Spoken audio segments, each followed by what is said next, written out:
To start with the Pledge of Allegiance, please remain standing because following the Pledge of Allegiance will be a silent moment of reflection. I pledge allegiance to the flag of the United States of America and to the republic for which it stands, one nation, under God, indivisible, with liberty and justice for all.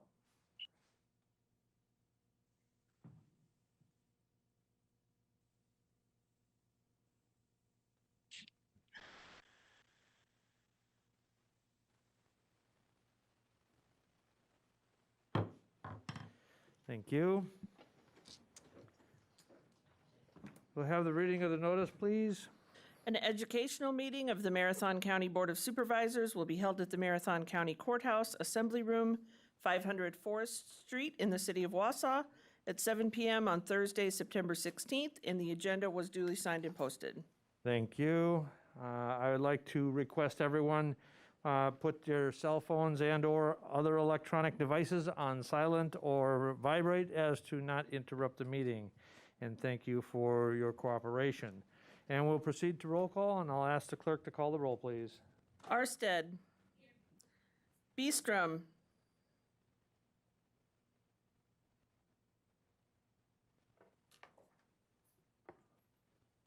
Bizotto. Present. Boots.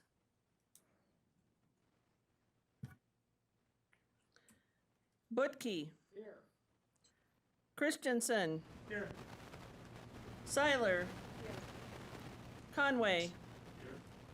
Dickinson. Here. Drabeck. Here.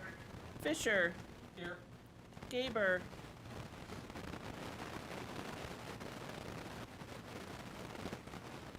Gibbs. Here. Gonnering. Here.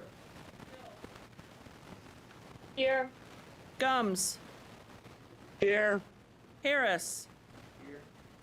Jacobson. Johnson. Lamont. Here. Leahy. Here. Lowe. Here. Mask. Here. McEwen. Here. Oberbeck. Here. Opal. Here. Robinson. Rosenberg. Schley. Soibert. Here. Van Cray. Here. Vole.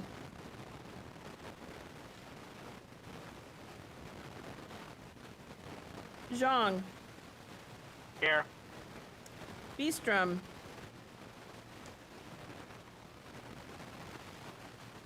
Vole. Thank you. Thank you. I'd like to welcome all of the visitors that we have tonight with us in person, and also those joining us by WebEx and those joining by public television. So thank you. And we will move on to public comment, not to exceed 15 minutes. And we do have two individuals who have signed up for public comment. We first have Mr. David Baker. Mr. Baker, if you would, please come up, give your name and address, and then the time will be allocated between the two of you, not to exceed 15 minutes.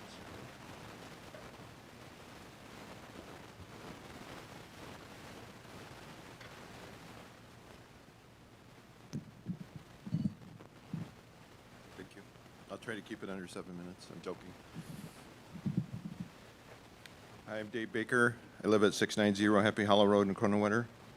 Chairman Gibbs, Vice Chairman McEwen, board members. I'm addressing our 68-21 cooperation agreement for community development block grants. I have several concerns with this resolution and proposed agreement. One, it gives power and authority over our county to unelected bureaucrats and officials that we don't elect, all of whom are based in other counties. Two, potential requirements in the CDBG regulations may ultimately give control over local zoning to the federal government. This resolution makes a statement that no control will be given away, even though it explicitly assigns authority to ensure compliance to the Juneau County Housing Authority. 3, it seems to expand the county scope of operations of housing, an area which, as far as I could tell, looking at all the scope, has traditionally been the jurisdiction of our city, villages, and townships. Housing seems to be outside the scope of the listed duties and responsibilities for all the standing committees, including HHS. There was only about 5 minutes of discussion at the HHS meeting on this resolution, so perhaps I'm worrying for nothing, but it just seems to me an area of concern. And if it's simply a renewal of a current agreement, as was stated during the discussion, it would be helpful to include the current agreement in the packet. As a point of reference, Vice Chairman McEwen and county staff have worked diligently for several years developing a proposal for a regional forensic science center, and they decided that cooperation agreements between counties were problematic and decided not to use them for the regional forensic center. So I'm wondering why we think that having a cooperative agreement with other counties is good in this case. So all I'm asking is that you just do a little bit more due diligence on this before proceeding. Thank you. Thank you. Next, we have Mr. Tim Sandalski.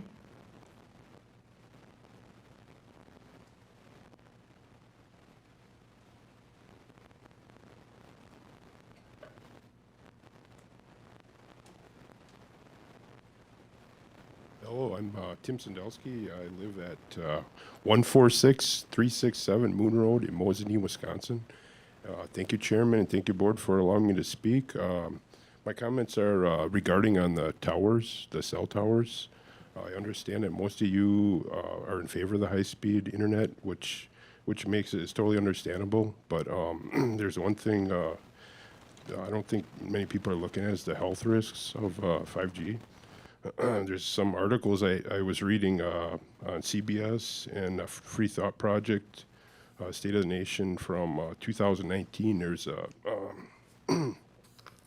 in Ripon, California, they had some cell towers in right next to the school, and they ended up having to remove them because there was about 5 or 6 kids that got cancer from them. And also the animals too. There's have problems with. There was on uwec.edu with the decrease in milk production they found when the cell towers were located near the farms and that. I'm all in favor of the fiber in that, which I think would be a better option. And I think, yeah, it's worth having high-speed internet, but I think we need to look at the health risks also as well. Thank you for your time. Okay, thank you. And that's all that we had registered for public comment. So we will close public comment and we'll move on to education presentations and/or reports. And we'll go to 8A, standing committee chairpersons or designees. Any Supervisor Butke? Thank you, Mr. Chair. I just wanted to point out later in the agenda, we have a resolution declaring October Domestic Violence Awareness Month. And at our Health and Human Services Committee meeting, we had a presentation from the women's community about what a serious issue that is, not only in our county, but statewide and nationwide for that matter. There is, we don't have a presentation tonight, but there is a recording from that was part of our committee. I would strongly suggest that committee members and anybody listening tonight to access that and listen to the presentation. It was very worthwhile. Thank you. Thank you. Any other committee chairs? Vice Chair McEwen. Thank you, Mr. Chair. So today at 5 p.m., the Rules Review Committee had its first meeting here in the Assembly Room. At 5 o'clock, we started a discussion on many topics in reference to rules for the county board for next term. And we will have another meeting scheduled. We have another meeting scheduled for September 30th at 8 a.m. in the Assembly Room, and one for October 14th at 2 p.m. in the Assembly Room. Thank you. Okay, any other chairpersons or designees? Okay, so we will move on to item 8B, update from the Morgue Task Force. The Morgue Task Force Chair we have is Vice Chair McEwen. along with the Jessica Blahnik. So, Vice Chair, or Jessica? Jessica, please.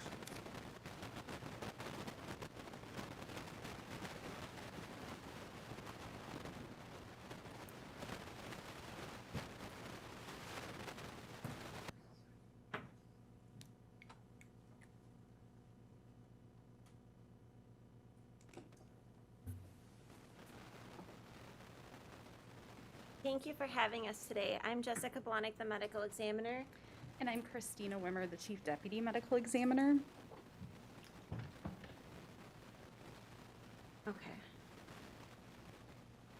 Perfect. So our presentation objections are to go over the need for a forensic science center in Marathon County, and also to include the benefits of having that local service, what has been completed, a business plan update, and also the next steps. So the first thing we wanted to touch on was just the role of our office here in Marathon County. So we are a state mandated position, and our job is to determine cause or manner of death in unexpected, sudden, unexplained, or suspicious deaths. And then we also have to determine the need for forensic autopsy. The autopsies can help us determine the cause and manner of death, along with any underlying undiagnosed health conditions that the individual may have. They also play a key role in helping us understand injury and injury patterns, and then along with collecting evidence when we have criminal cases. And just a little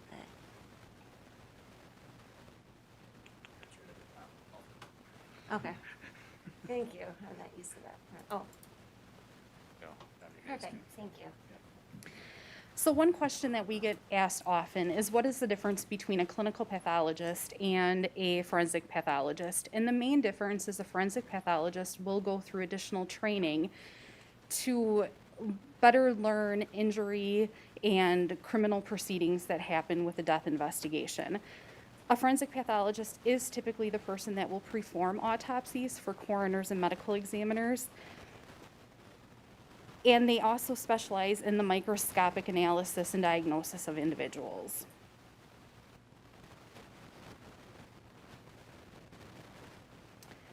Why do we need a morgue in Marathon County? So currently, Marathon County and its surrounding communities have no medical autopsy providers available. We used to be able to have medical autopsies performed through Associates in Pathology, which is a part of Aspirus, but a few years ago they stopped performing those. And Marshfield Medical Center down in Marshfield also has limited their in-house autopsies that they perform to only patients that are within their system. The map that we provided currently will list our current forensic pathology providers, and as you can see, they're all located in the southern, southeastern portion of the state. Our office right now currently uses Fond du Lac County Medical Examiner and the University of Wisconsin-Madison.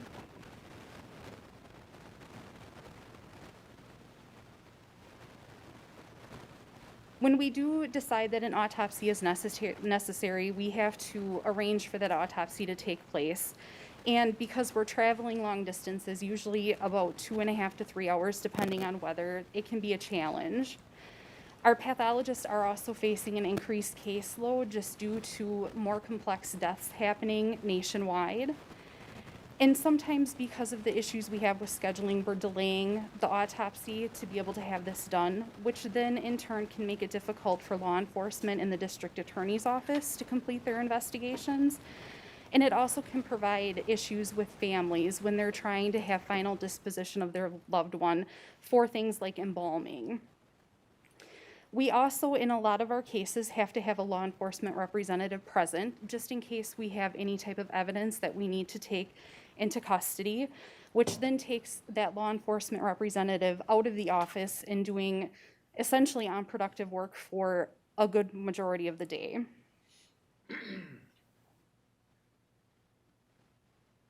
Part of what we had completed during our project is we wanted to look at how much time we spend doing unproductive things when we're traveling to and from autopsy, both our office and law enforcement. Typically, we do between 55 and 75 autopsies a year, so we have a range of how many hours that we spend traveling, and it can range anywhere from 506 hours to 690 hours a year traveling to and from autopsy, which equates to about almost $35,000, upwards of $47,000 for costing, and that's just for our office. When we include law enforcement into this, that adds additional hours and additional costing that can be upwards of $18,000 to $25,000.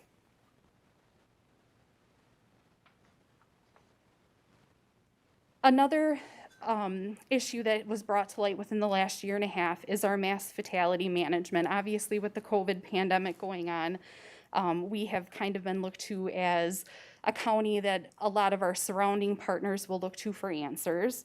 To be able to be a better asset for mass fatality management, we have to have the ability to store a larger quantity of decedents than we currently have, which right now our office can hold 10 people at any given time.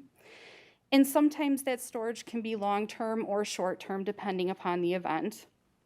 And we also have to be able to keep a very good chain of custody in those cases.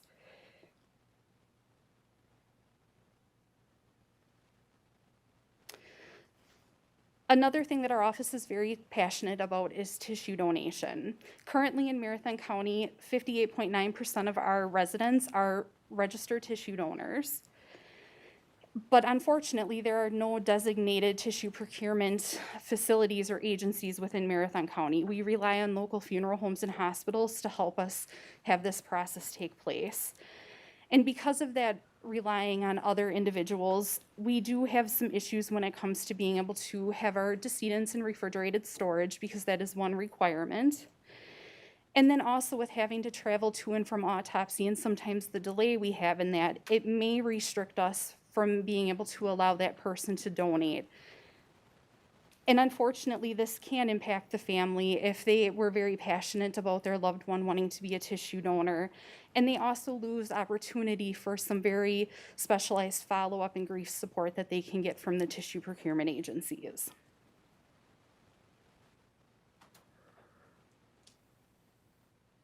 There are many benefits that having a regional forensic science center here in Marathon County can bring forward. The main benefits are going to be to our family. We would better be able to observe religious and cultural practices if we had a morgue here. We would have an option for families to choose to have a local private pay autopsy provider if that is needed. Better options for tissue donation and organ recovery for research. And we would decrease the amount of time that a decedent would be in our care awaiting for the autopsy to take place. We could have a better area for families to have interviews conducted and then also to be able to see their loved one. And more grief support services for them. And we would also be able to perform more autopsies because we would have less obstacles to face.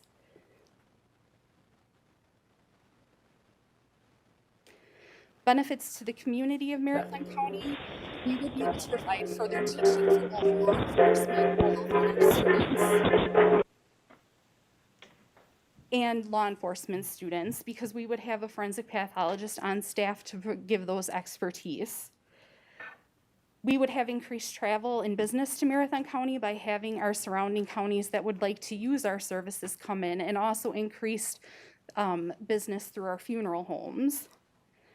Our pathologist would be able to consult on cases of individuals who are maybe hospitalized but not deceased that have undergone assault or trauma, which can be important for those criminal cases if that's the case. And our pathologist would also be able to go to a death scene on a complex death to actually see the scene in person and have some of the questions they may otherwise have more difficulty having answered. And we would hope, as time goes on, to decrease our county tax levy. The regional benefit of having the Forensic Science Center here in Marathon County, we would be able to be a partner to the communities that surround us, which would help reduce some of their costing and travel time to and from autopsies, which also may allow them to do more autopsies and improve death investigation in this area in general. The forensic pathologist would be able to lend his expertise to provide the education that I previously talked about. And we would be adding additional forensic pathologists in Wisconsin, which is a very needed addition due to the shortage that is currently being seen nationwide. We also would be better prepared for a mass fatality event. We would be able to hold 20 plus decedents at any given time. We also could assist some of our surrounding counties if they would have an event, and then to have a secondary decontamination area. And our short-term and long-term body storage would be improved, and we'd be able to keep a better chain of custody and record for the decedent.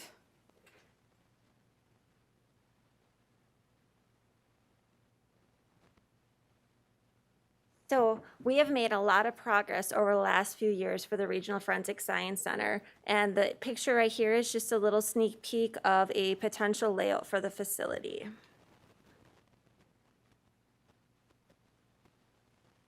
So in August 2017, we created the Morgue Task Force that's underneath by the Public Safety Committee.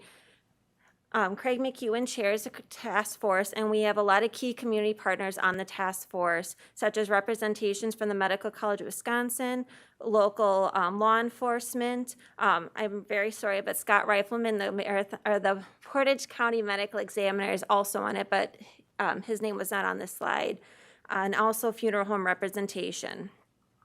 We meet on a quarterly basis, give or take whenever we have any updates. Part of the Morgue Task Force objective is to create a business plan and oversee the development of the project.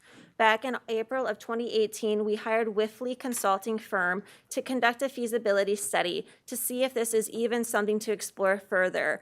The results of the feasibility study showed that the project can cash flow and that it would be a necessary item for this part of the state.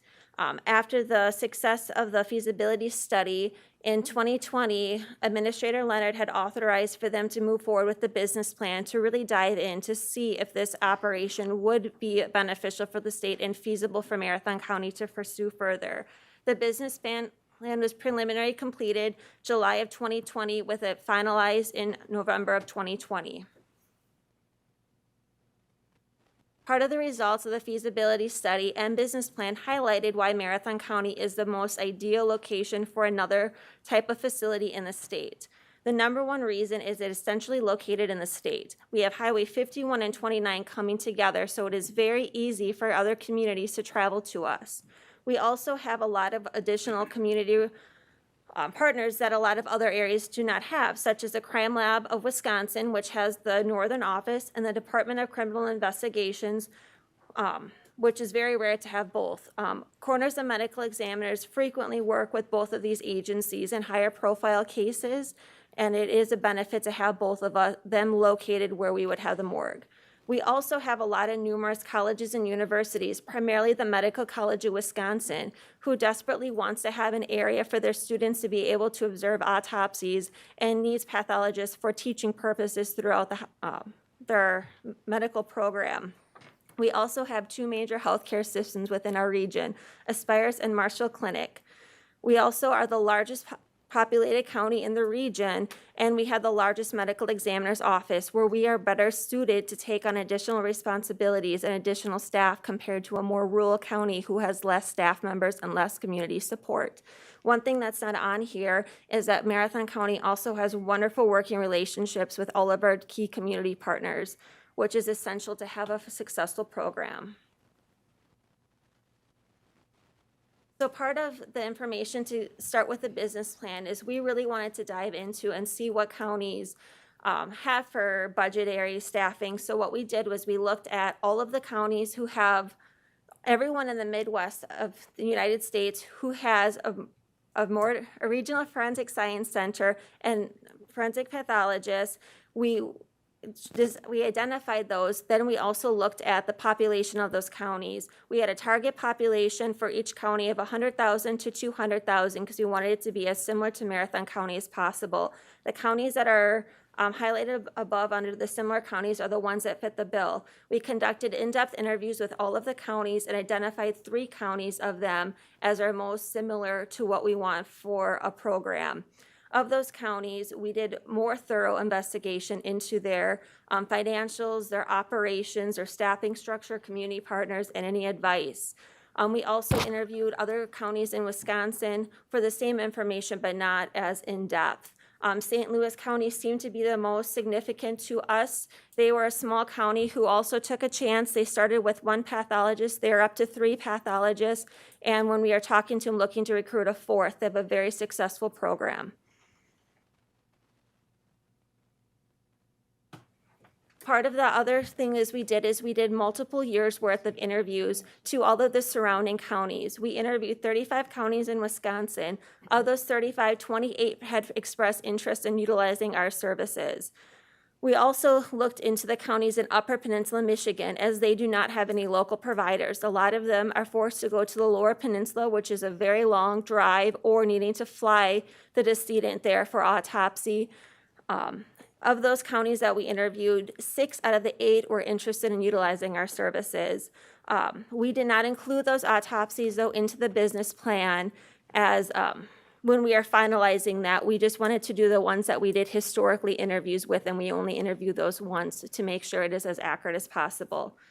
We also interviewed all of the healthcare organizations in the region to see a need for medical autopsies, as many of the hospital systems are leaning towards no longer performing those in-house. Aspirus and Marshall Clinic and Ascension at the time all expressed interest in utilizing our services for autopsies, and were excited for the opportunity of local autopsy provider.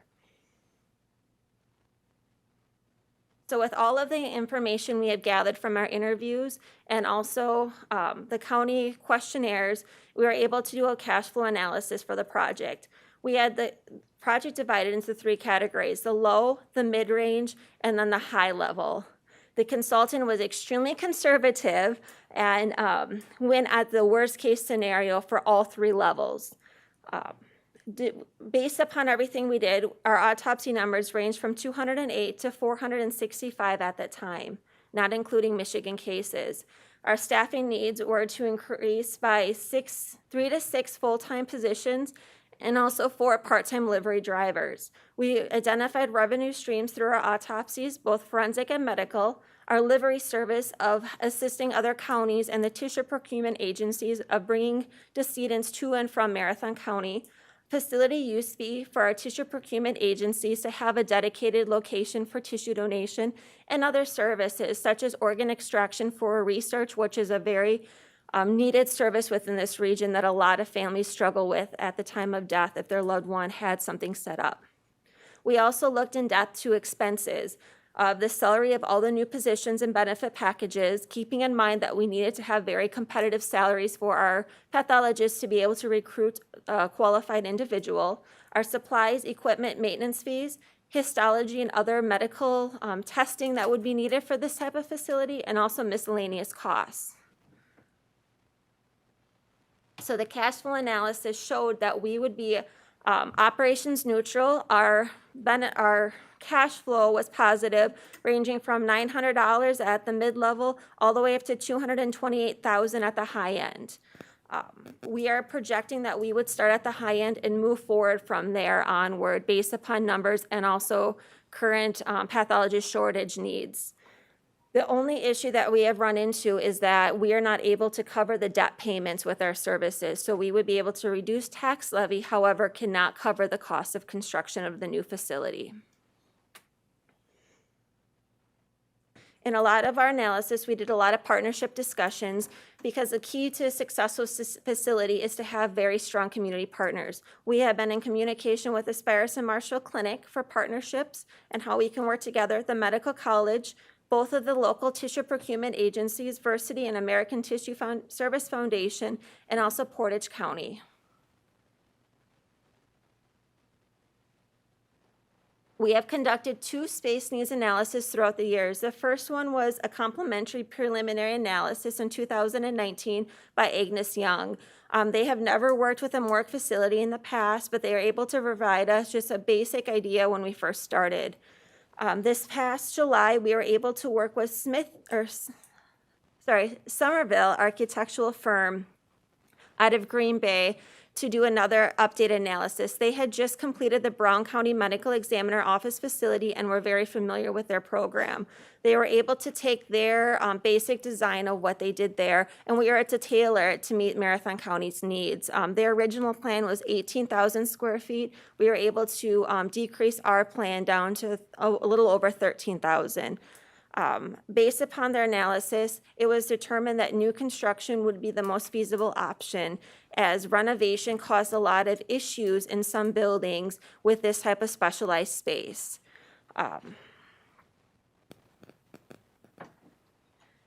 So the facility costing was a little bit higher than what we originally projected. It would range between $666,000 up to just shy of $7 million. And that is broken down from construction, design fees, furnitures, permits, fees, and survey. This was all in. We wanted it to be on the higher end just to make sure that we have an accurate portrayal of how much this truly would cost.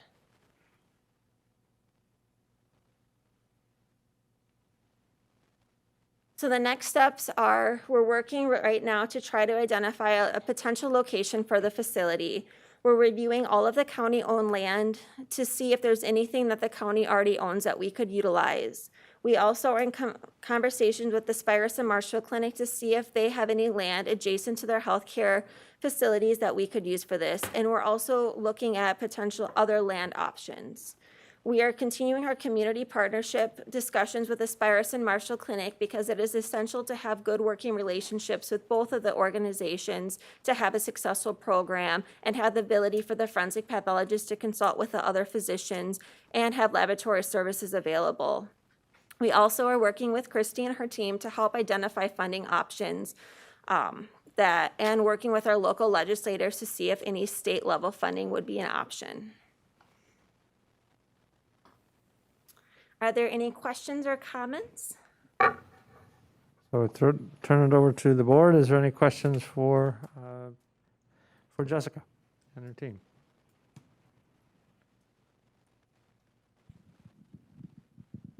Supervisor Dickinson. Thank you. So are there any, you've been working on agreements or working on partnership discussions with Marshfield Clinic or Aspirus? Have they spoken in those discussions, have they spoken about contributing money? Have they spoken about agreeing to actually use the facility or anything like that? The same way I would say for the other counties that you've included in this, have they kind of put forward that they certainly would be using that facility?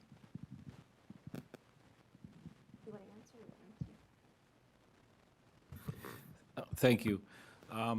We have not got into any specifics as far as MOUs with Marshfield or Spirus or any of the surrounding medical facilities. However, many of that, all those issues could stem around properties that they may own. The facility we looked at Aspirus was in the Liberty building, and excellent location, but it was a condo situation, and we just, after working with our facilities director and Somerville, it was decided that it would be better to go with a new construction. But as far as any agreements, as far as what they would participate in that, we have not discussed that yet. It's getting very close to that.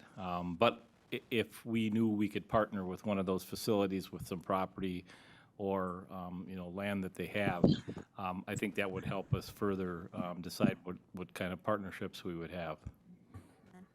To further answer your question though too, both healthcare facilities have expressed interest in using our services as their medical autopsy provider because currently Aspirus is using UW-Madison, which is a very big cost to them for transportation and having that medical service done for them. And it goes the same with Marshfield Clinic. They both expressed that they would use us and there's a potential for some growth in their need for medical autopsies. And then regarding the counties, we have been doing consistent interviews with them since 2014 to 2019, finalizing a few of those in 2020. And every single time we've done an interview, they have always expressed interest. We actually, at least once a week, get a phone call from one of the surrounding counties asking for an update. They're really excited to have something local, and they want it to be done as soon as possible. So I have no concern of the other counties wanting to utilize our services. Okay, we have Supervisor Lamont is next. Thank you, Mr. Chairman. You mentioned in your presentation there are 55 to 75 autopsies. So what does that cost? You mentioned the law enforcement cost and your office costs, but is there a fee for how much are the autopsies? So currently we're paying $1,500 per autopsy. Fond du Lac is a little bit different. They charge a la carte where, how much is their histology? They charge for any additional services they provide outside of that, which includes histology, if they have to do any specialized testing, and that can range from anywhere from $30 to $40 upwards of $200-300 depending upon what testing they're doing. So that's on top of the cost of the autopsy itself. And we also do sometimes get additional charges through Fond du Lac if we have to do additional x-rays outside of basically 2 or 3 that would be included in the cost of the autopsy. Would those costs be included even if we had a forensic place? Excuse me? So no, they would not. So we would have histology costs. All of those fees were added into the business plan already. So we took into account what we're currently paying and what we would be paying our forensic pathologists to conduct those. Okay, thank you. Supervisor Gums is next, and then we have Supervisor Fisher followed by that. So Supervisor Gums.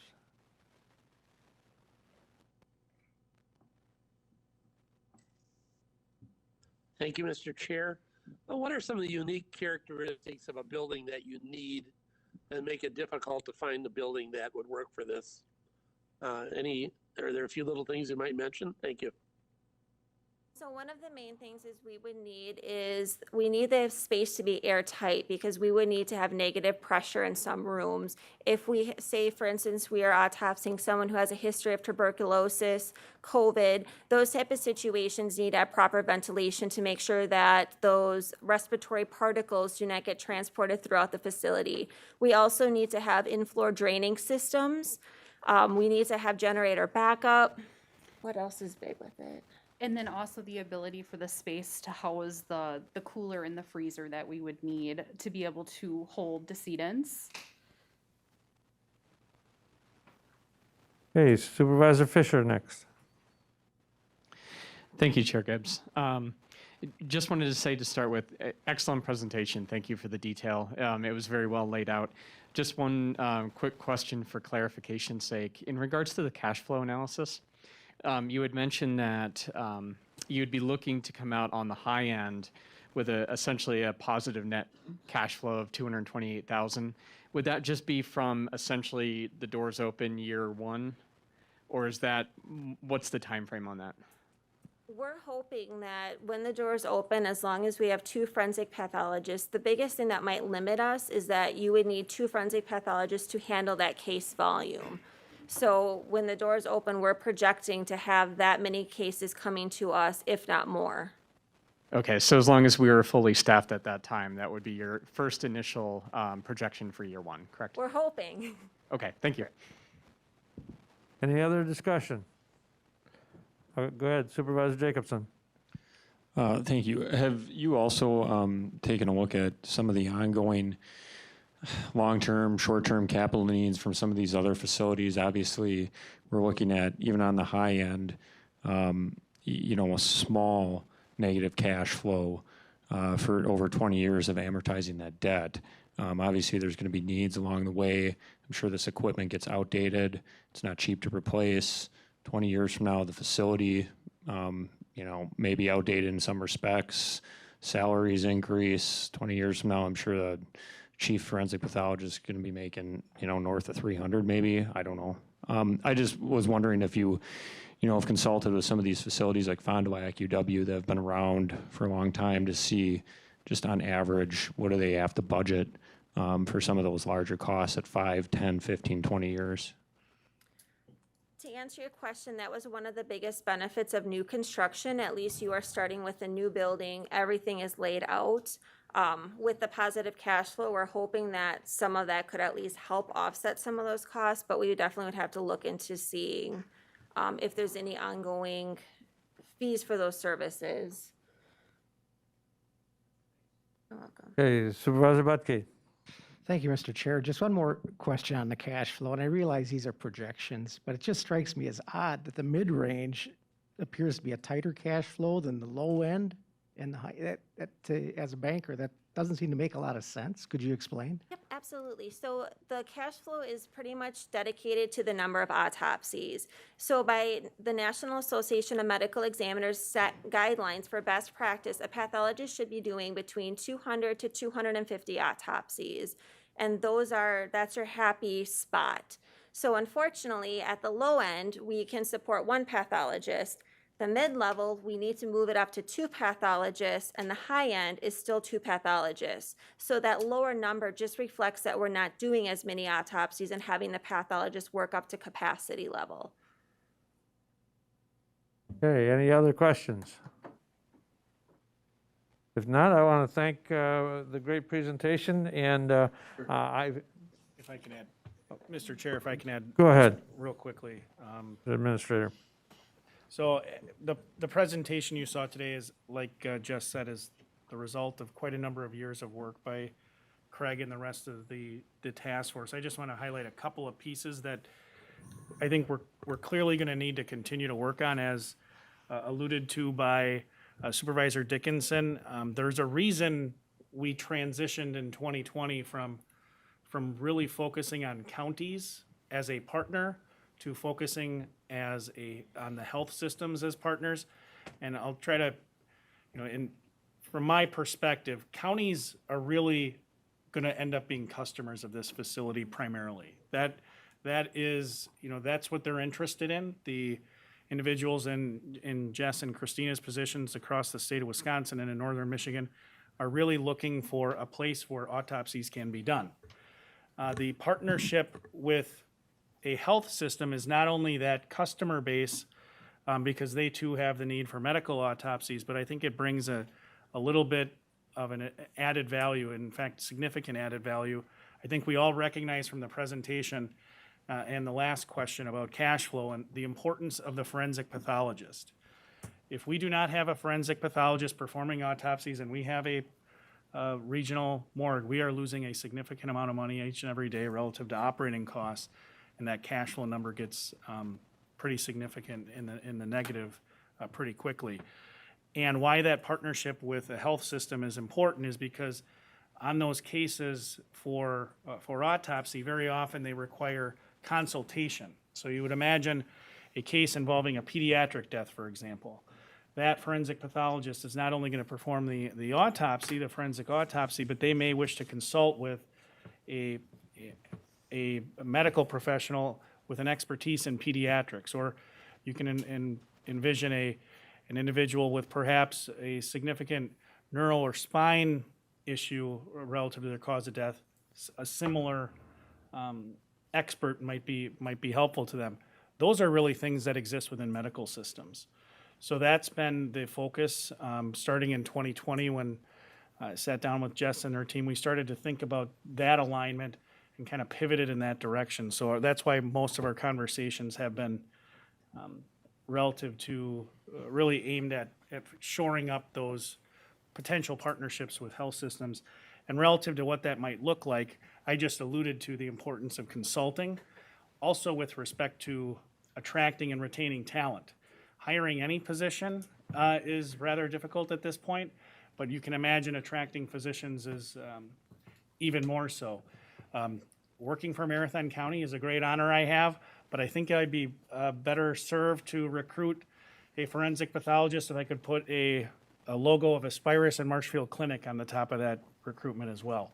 So we're trying to iron out through the memorandum of understanding that we have drafted and we have circulated with both Aspirus and Marshfield, kind of some initial thoughts that we have as to what those partnerships might look like.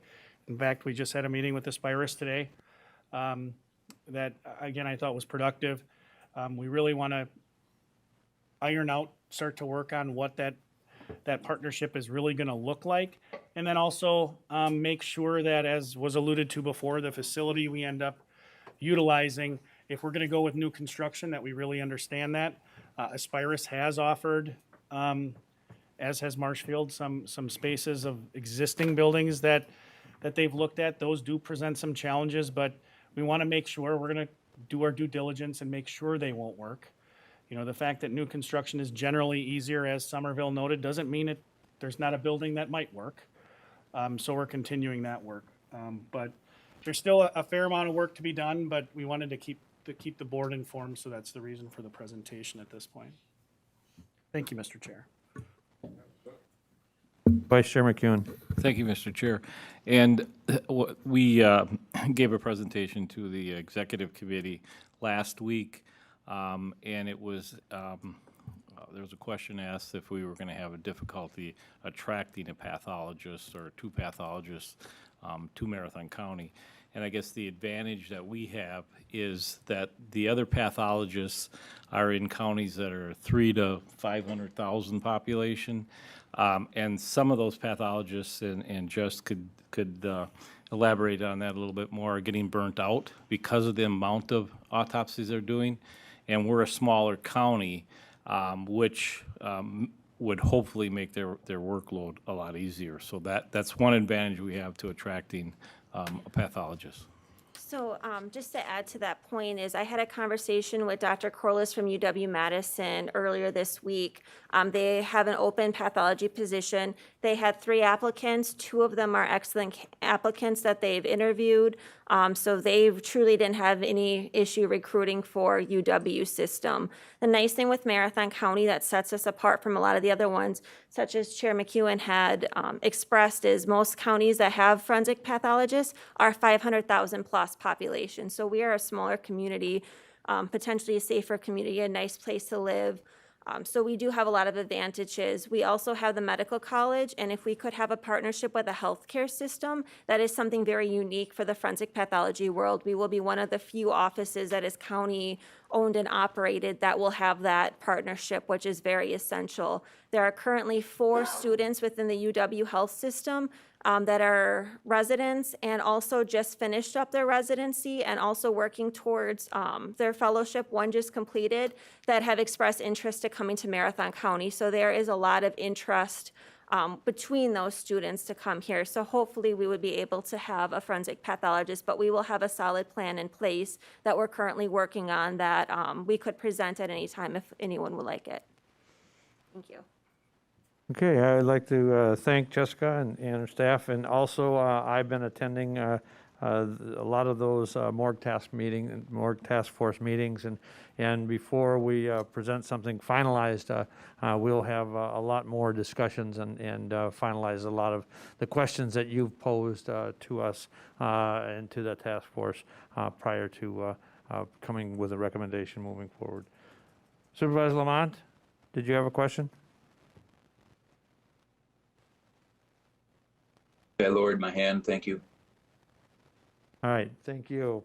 So we will move on to item number 8C, Tentative Marathon County Redistricting Plan. And we have with us this evening Dave Mack from the Planning Department and CPZ.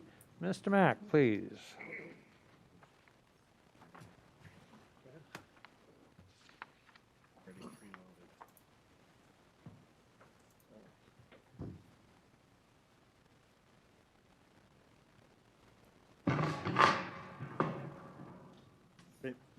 Thank you, Mr. Chair. If you don't mind, I think I'm going to do this. It'll be better for everybody. Again, my name is Dave Mack. Thank you for having me this evening. I am the planning manager for Marathon County at the CPZ office. We do have Andy Faust with us from the North Central Wisconsin Regional Planning Commission, who's been helping us with this project for the county to be able to answer some questions if we have any. Tonight I'm here to talk to you about something that happens only once every 10 years, which is kind of nice, except this is now my 4th time doing it in my career, and Andy's done it 3 times, so we've got a little bit of experience working through redistricting for counties. But I'm going to give you a little presentation on what it is how we go about doing some of the redistricting work that we do, and where we're headed into the future in the next few months. So redistricting really refers to establishing the boundaries for political use for all of the districts of the state legislative, whether it's the assembly or senate districts, city aldermanic districts, or county supervisory districts. We get this authority from the state statutes 5910 that requires that we redistrict following every federal decennial census, which is 10 years. And so what we've done is taken census information that we've received back in August, and we've put together a lot of this information on this map today for you. I'm just going to kind of walk around this map a little bit and explain what this might show you and some of the things that we've taken from it that will be able to set the committee's work in motion. The Redistricting Committee is the executive committee for the board, and they've been the ones working on this plan so far. Right here on this map, we show the population comparisons between 2010 and 2020.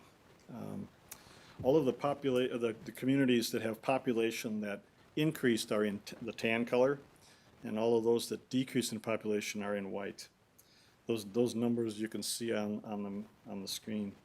The black numbers are the newer numbers. And you can also see that we've got some kind of crosshatching going on the communities that are within the Wausau metro area. All of those communities have increased in population over 250. And so what we've really kind of done here and taken a look at the numbers for those communities, we've had a shift in population in the county. And we've noticed that the metro area is actually growing and the rural areas of the county are losing population. And you can see that by the kind of the white in more of the rural areas, specifically in the west part of the county. And even those towns that may show up in tan on the far western side that have increases in population, the 3 communities that are out there on the far west have only increased by single digits. So there is not a lot of growth occurring in that area, where most of it is occurring in the metro, like I said. Village of Kronewetter has gone by 1,100 people. Village of Weston by about 850. City of Wausau, 890. Rib Mountain, 480. And Mosinee, about 460. So you can see that those are some sizable increases in population, where some of the decreases are like the town of Johnson, lost of 112 people, and town of Rietbrock lost about 107. And so you can see that we're in starting to look at how the districts are created. It really has an impact based on where the population is now occurring. This table may be a little bit difficult to see from where you're sitting, but I just wanted to kind of explain a little bit of the concepts, what we have here. This is a population table with the census, the supervisory districts that exist today, with the 2020 census information in them. Those numbers are on the far left side of the screen. But the thing to take a look at is that bottom area where we have something called the ideal district size. We have a population in the county now of 138,013 people. The County Board Task Force for board size that met last year identified 38 members for the board to be what we're looking for in the next 10 years. And so if you look at the population of the county, divide it by that 38, you get that 3631. That is the ideal number that we want to have in every supervisory district within the county. Okay, and we'll get to some of that in a minute. But as you look at the far left side of this table, you can see there's a deviation number there, And I'm going to get more into the details on the deviation, but it shows is that the populations in the existing districts that you all represent right now are off by that ideal number that we need for the 2020 numbers.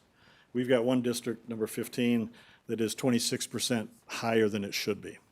And we've got a number of them in the 15 to 17% range that are too high, and we've got some that are even too low at the 10 and 11% that are too low for what we want for those districts. The county itself is kind of situated in a unique spot, and we have the ability to kind of start the process of redistricting throughout the state. We're the ones at the county level to create the county supervisory districts. We then work with the communities to work on their ward plans, and between the supervisory district and the ward plans, the state legislative and Senate districts are created from that. So we kind of start the ball rolling when it comes to redistricting statewide. And as part of that state effort, or what was in the statutes, they really wanted the public to be involved in as part of this process. So we're needing to have 2 public hearings as part of this process, and tonight is the start of that process with our first public hearing, with a final one happening probably in a couple of months when we get to that point.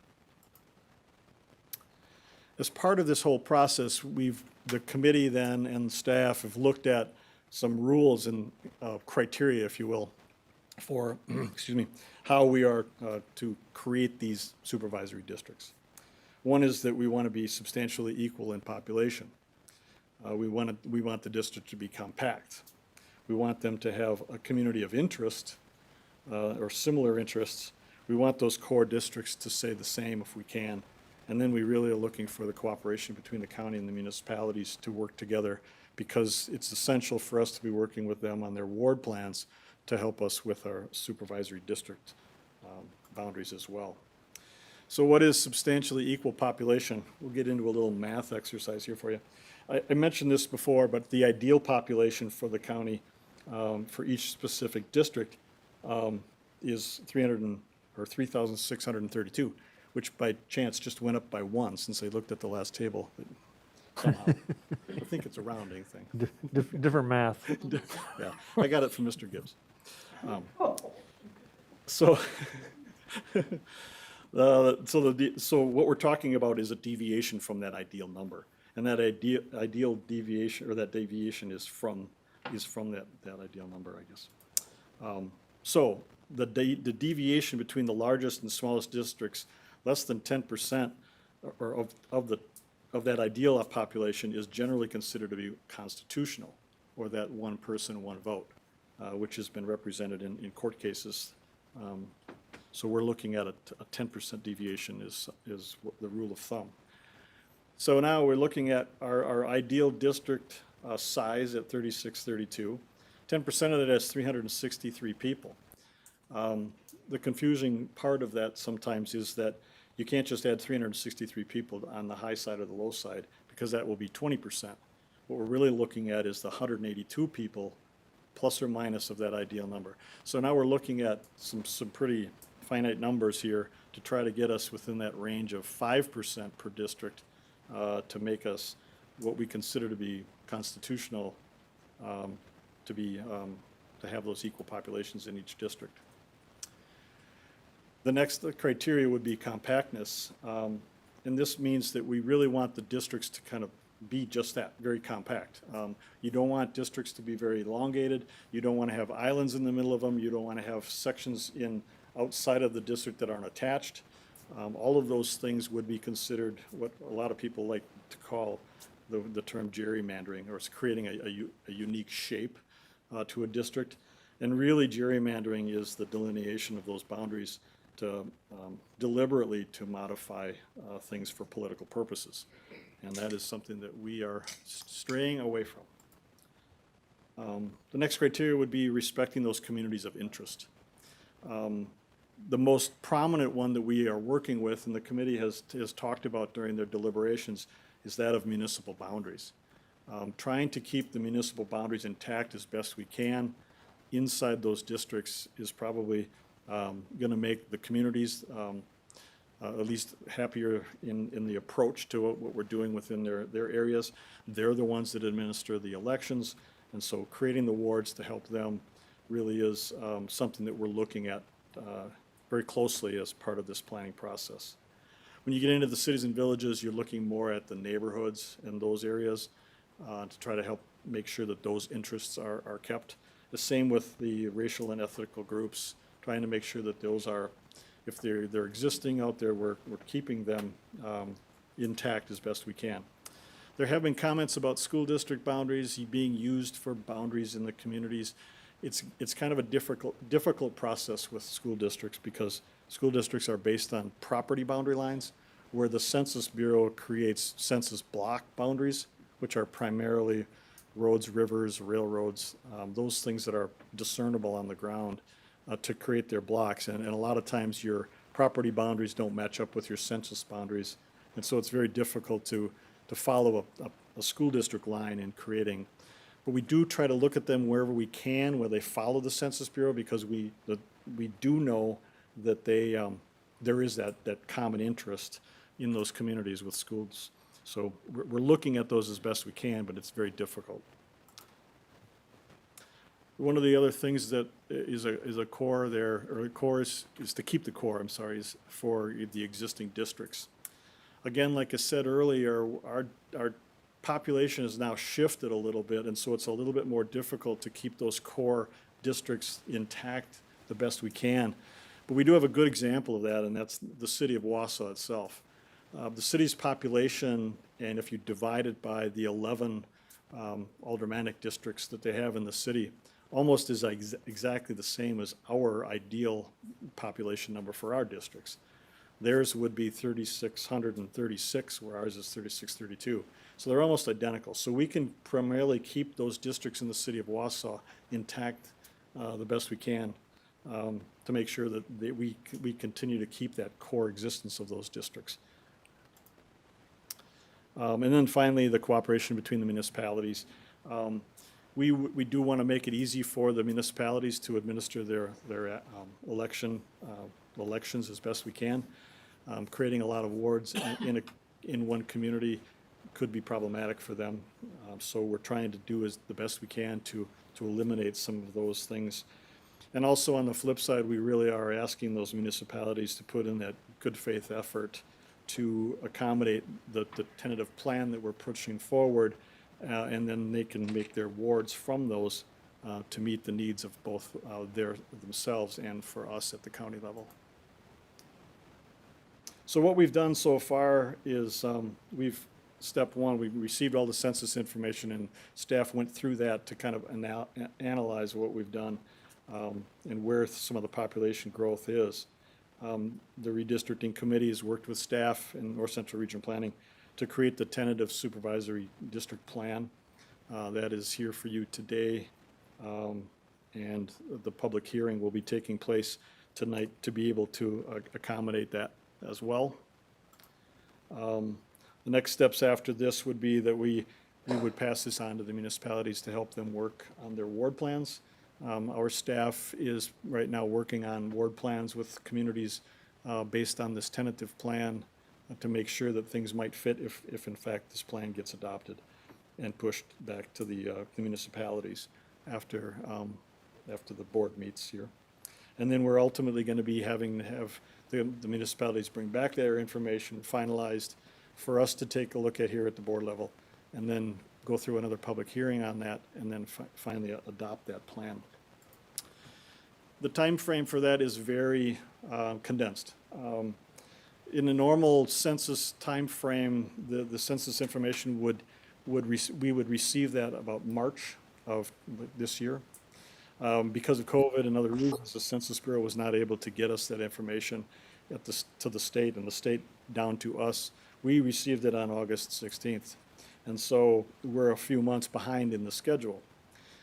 What took place earlier this year was the legislature enacted a bill to make it possible for counties to keep the existing supervisory boundaries for the 22 elections, and then work on their just redistricting plan and have that be activated for the 2024 elections.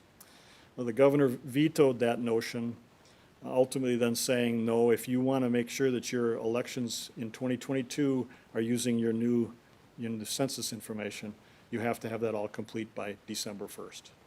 And so we received our information in August, and now we're on what is this timeline that was created by the Wisconsin Counties Association, is to make sure that we have the ability to move through to get us to the December 1st timeframe.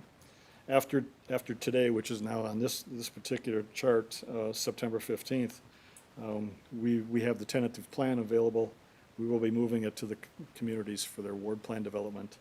Hopefully will they get that back to us by the 18th of October or around there, in time for us to go through another public hearing process in early November to be approved by you all here by the end of November, in order for us to make those deadlines for people to be able to take out their papers for the elections in April. So with that, here is a map of the tentative supervisory district plan. This particular plan does change a little bit from what has transpired over the last 10 years. And I've got a map hanging way in the back corner behind everybody, the back door, the last 3 decades of supervisory district maps. And you can see that at every decade, the map has changed. And so we're anticipating that it's going to change again with what you may be looking at here. This particular plan, if endorsed by you all as a tentative plan, could be modified a little bit by us working with the municipalities themselves in helping them create their ward plans. We may have the ability to modify some of the line work to make things work for them and then to us as well. So this is something that you have in your packet for this evening to take a look at. I did want to highlight a couple of the deviations that are out there. I think that's what people may want to take note of. There's only 4, we have 4 districts right now that are over the 5% deviation threshold. Number 24, which is in the southeast corner, is a positive 5.59%. Number 28, which is in the far west corner, the Spencer area, that is a negative 26, or I'm sorry, negative 6.2. District number 31 is a negative 6.1, and number 32 is a negative 8.5. So our total deviation for the whole county plan is 14.18. So with that, Andy, if you've got anything else you think I missed? Other than that, I guess, Mr. Chair, we'll be ready to answer questions if anybody has any. We'll open it up to questions by the board. Supervisor Christensen. Thank you, Mr. Chair. Dave, how do I get a more detailed map of my district? I mean, it's close, but I'd like to get a little more. That's 22. Sure. I think we could probably provide more detail. Provide them, and also that link online works too, to zoom in and look at the districts too. I think the link might be this map itself, PDF. Is that what you submitted? Okay, so there is, if you go onto the link in the packet, I think or is it, no, the public hearing. The public hearing is this map. Okay. I believe they were all sent the. Okay, we'll make sure you can get a link to a map that you can zoom in and out of to look at much more of the detail. Thank you. That's the best way to go. Other questions? Supervisor Gums. Thank you, Mr. Chair. I've had concerns from clerks in the area, especially in Brighton. When you break down by break up school districts for geographical reasons and following roads, it just makes the election that much tougher again. They'd much rather stay with the school district when you're forming a new line because, you know, it's another ballot to print. Elections are getting tougher. Clerks' jobs are getting harder all the time. Being off by a couple hundred is better if we can just keep the boundaries by the townships. That's my thoughts. And the other thing I'd like to mention, that racial and ethnic almost seems to be reverse discrimination in my view. That's my comment. The first thing about the school boundaries, one of the challenges that is there is if the school boundaries do not follow the census tract, you cannot split census tracts to develop your supervisory district plan. So that becomes a challenge, just so you're aware. Any other discussion? Any other questions? All right. Well, great job, Dave. And we will move on then to the public hearing. And we will open the public hearing, the Marathon County Redistricting Supervisory District Tentative Plan public hearing. And we have individuals who have already requested to address the board in the public hearing. First, we have Sandy Morris, and she is called in. Sandy, the floor is yours to address the board on the tentative redistricting plan. Thank you, county board members, for taking my call. I would like to, my name is Sandy Morris. I live at 154-556 Locker Road in the township of Knowlton. I would like to express my view on the possibility of redistricting my district number 24. From the beginning, District 24 has always been classified as a rural area and still is, and it should still be that. Redistricting would attach suburban areas to District 24 with the possibility of having a suburban representative, who this representative might not know the specific concerns of a rural area versus those of a suburban area. Therefore, I believe it is in the best interest of my district to leave the boundaries as they are right now and continue with the rural representative that we have. I thank you for listening to my comment. Thank you. And next we have Mr. Jerry Fitzgerald. Mr. Fitzgerald, if you would come up to the mic, please.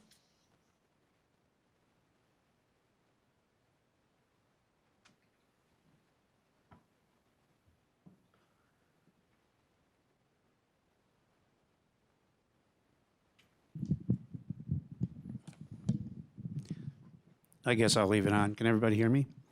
Okay, my name is Jerry Fitzgerald. I'm Town Clerk, Town of Emmett. My address is 210901 County Road S, Mosinee. And just to clarify something before we start, gerrymandering was not named after me. Okay.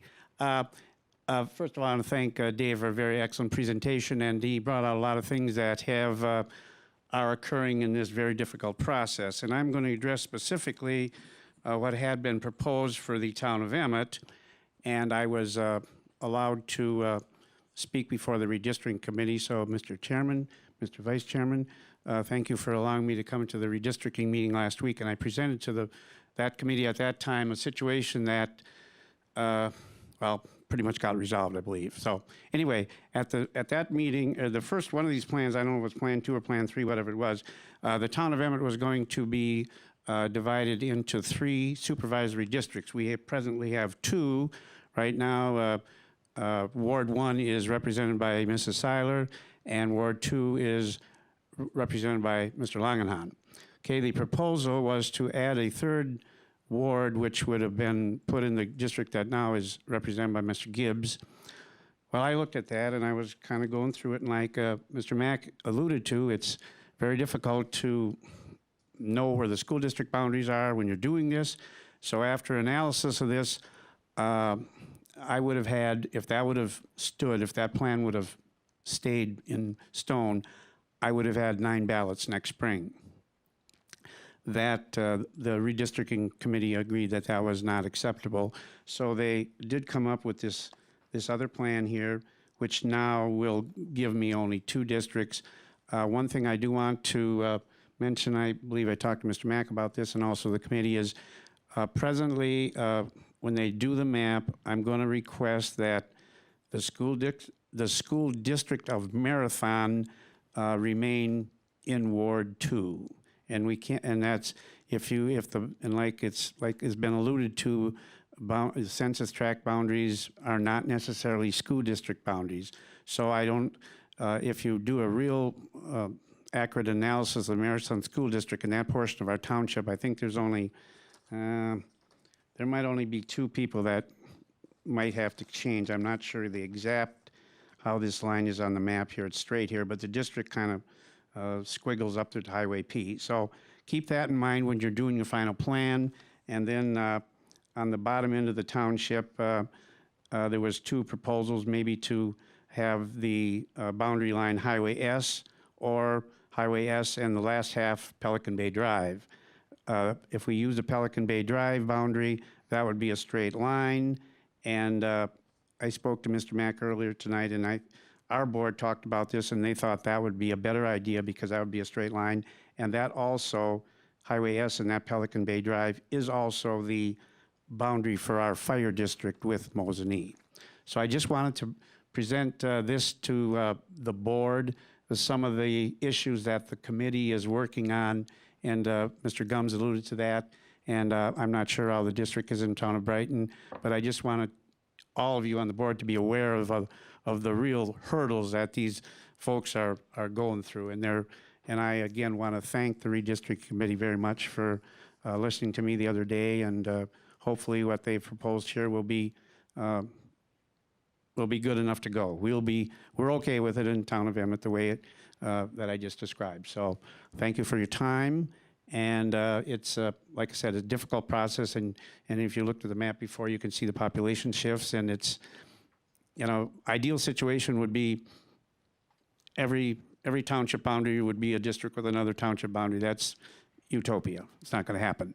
And I know Mr. Robinson spoke at the meeting last week about the deviation. We've got to be careful about all that. It's really difficult. So you guys got a hard job. You're doing a good job. And I thank you for allowing me to give my input. Thank you. Thank you. And I will, some of the detail that Mr. Fitzgerald mentioned, there is still the opportunity for the towns and or municipalities to work in some shape and way, and potentially adjusting those wards and boundaries yet. Is there anyone else that would like to address the board on the redistricting plan? Again, this is open to anybody, the public, that wants to address the redistricting plan for Marathon County Supervisory Districts.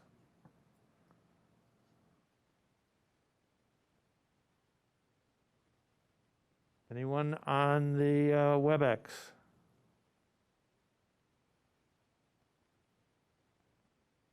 Any individuals in the audience? Any other individuals in the audience? Any other public would like to address the board on the tentative redistricting plan?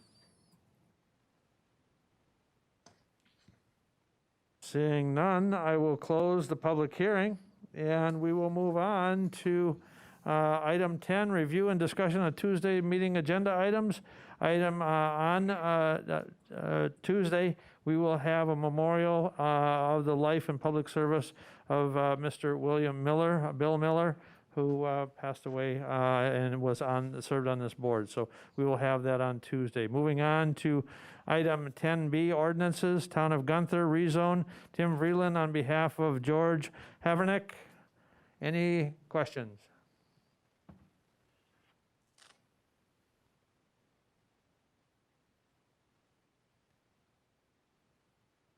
Item 10B2, Town of Knowlton, rezone. Tim Vreeland on behalf of Carl Schilling. Any discussion?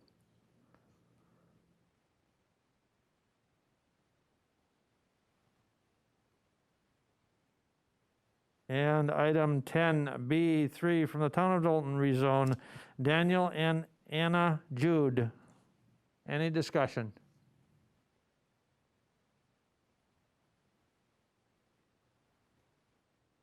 Okay, moving on to resolutions. Item 10C, resolutions. 10C1 from the Human Resources, Finance, and Property Committee. Item 10C1A, restructure the Highway Department to address changes in the highway operations. Resolution 60-21. Any discussion?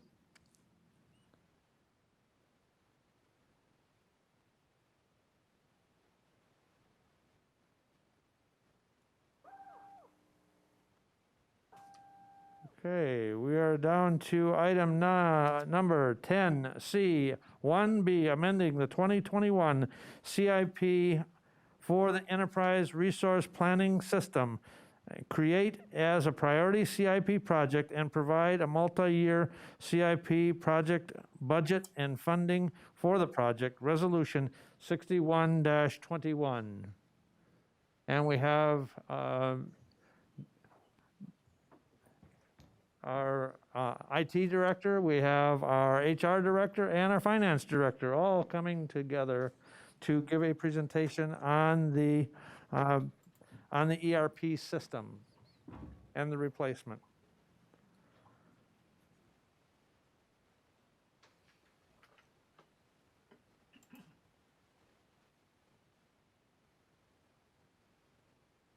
Good. Good evening. I'm Jerry Klein. I'm the Director of the City County IT Commission and your IT Director for Marathon County. So we have a presentation tonight to talk about an investment in our financial system and our HR system. And I'm going to be doing this, the three of us are going to share this. I'm going to talk a little bit about how we got here today to this spot in the project. Christy is going to talk about the current limitations in our current system. Molly's going to talk about the value we're going to get from a new system. And then I'll talk about why we selected Workday, which is the product we're going to be talking about buying. And then I have system implementation costs. You guys received this in your email earlier this afternoon. And then action and project schedule. What we're planning to do today is to explain it to you and open up for questions. Answer as many questions as we can tonight. And then if you have any additional questions that we're unable to answer, we'll get that to you before you need to vote on this on Tuesday.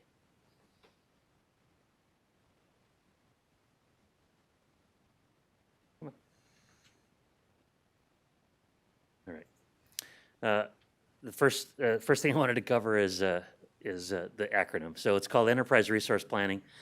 That's a software industry term for this collection of products, and you can rename that yourself as a financial and human resource software. So most of these are integrated systems now, and that's what they're called. So if you hear ERP, if you ever hear about it on national news, that's just the category of these products.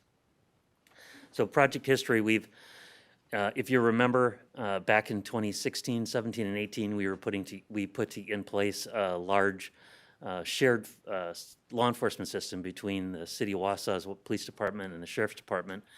And when we were getting near to the end of that project, we started talking about what we need to do next. And so that was in 2017. In 2018, we started to talk about that in committee meetings and the need to replace our current system. Christy's going to talk about the exact limitations in our current system. So about that same time, I was also working with the City of Wausau. Mary Ann Grode is the finance director at the City of Wausau, and they expressed an interest in doing what we have been doing for 26 years, which is sharing the same financial system. One of the big values of that is that the two finance departments and the two HR departments frequently call each other and say, hey, how do you do this? How can you do this with the new system? And they're interested in continuing to share that. We then submitted it for the 2019 CIP, which if you're familiar with that schedule, that was actually done in June of 2019. And then in that fall, Human Resource Finance Committee identified it as the highest priority project on that list. And then we moved forward with starting to get going on the project. We actually put an RFP out for an RFP, which sounds a little funny, but that's what we needed to do. We knew that writing this RFP was going to take a lot of time and need some expertise, so we released a very brief RFP saying, hey, we're looking for a consultant to help us put together the RFP for this project and help us do the selection.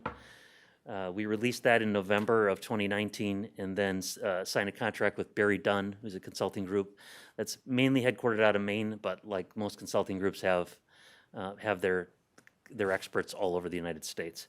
And actually Barry Dunn is someone that I had worked with in the past on a previous project. Completely different staff from their group, but it's a good company to work with. Barry Dunn did a great job. They led us through writing the RFP. They met with, they had extensive meetings to identify what were requirements, what were nice to have, what were must-haves between human resources and finance. They spent a lot of time looking at our current workflows and helped us understand what we would benefit from a new system. And then we released this RFP in late fall of 2020.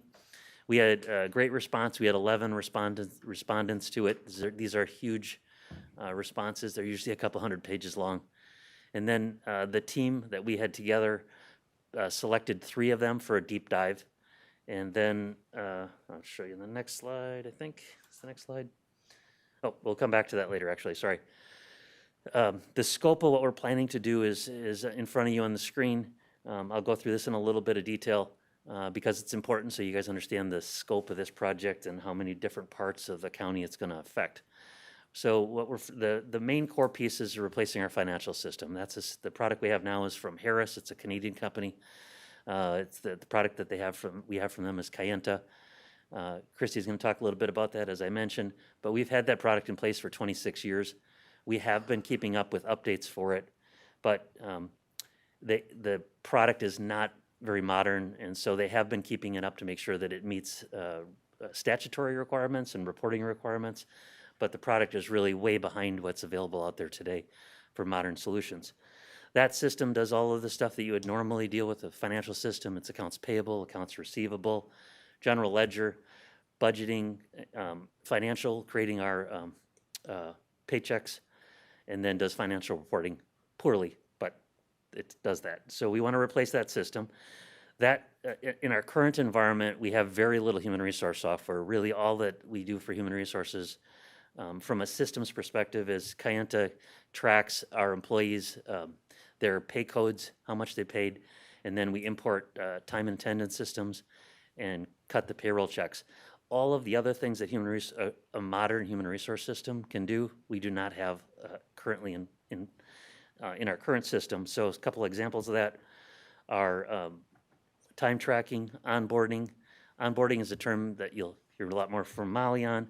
That's the process of looking for new talent, interviewing them, selecting them, and then getting them into our system and getting them trained. The product that we're looking at also has a learning management module, so you can do very sophisticated assignment of lessons and training that people need to take. It can send reminders to staff to say, hey, don't forget you're overdue for this particular type of training.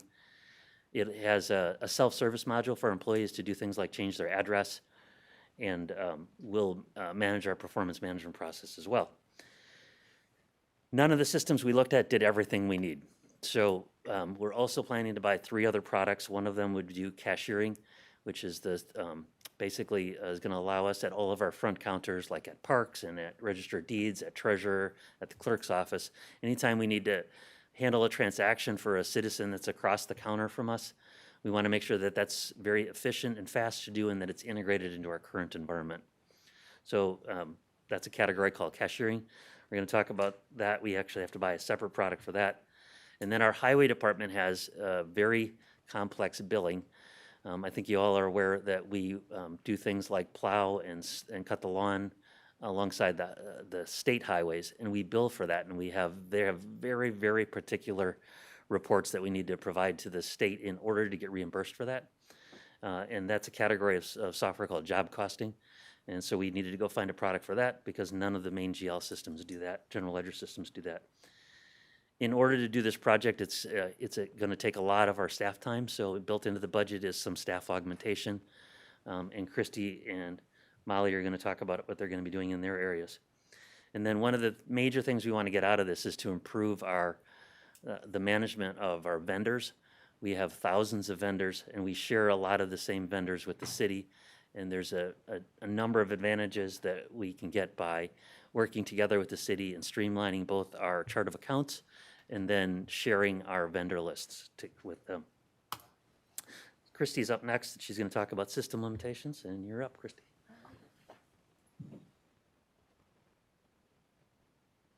I could spend the next hour telling you about them, but they gave me 3 slides, so we'll get through it. All righty. I just click here, Jerry? Just click this little guy? It's the left button on that one. The left button. It's tricky. All right, see. Our current system is 26 years old, and Dave Mack, you said you've done 4, this will be your 4th. Dave Mack's the only person in the room that's older than our financial system, or been here longer than our financial system. I'm sorry. Slip. So, and we want Dave Mack to be here for redistricting, but you really don't want a financial system that by the time we retire, it will be eligible for full retirement from the WRS. So we'd like to eliminate it because its longevity is really met and far exceeded what it was built to do. With that, we said there's manual processes. You can't add your address in there. If you have to change an address, you have to go to the internet, fill out a form, email it to us. We have to have it entered manually in the system. So employees don't have the power to really actually do anything in the system for themselves, which I think would make just make it super easy for people. Again, lots of Excel files. There's no integration with some of the other softwares, and one of the slides will explain what other softwares we have. Black reporting, any report I bring out of our current system is a Word document, and it isn't really formatted for public use. The auditors have some concerns because of it's old and doesn't actually provide you a lot of information that you have to pull it out of the system and put it into something else in order for it to be effectively used by anybody. And again, I just mentioned the employee frustration with it. This one you're going to have to, I think, is a really good visual for you guys to just kind of explain the frustration we have on a daily basis with our current system. I know, just wait for it, Jerry. This is the process. Yeah.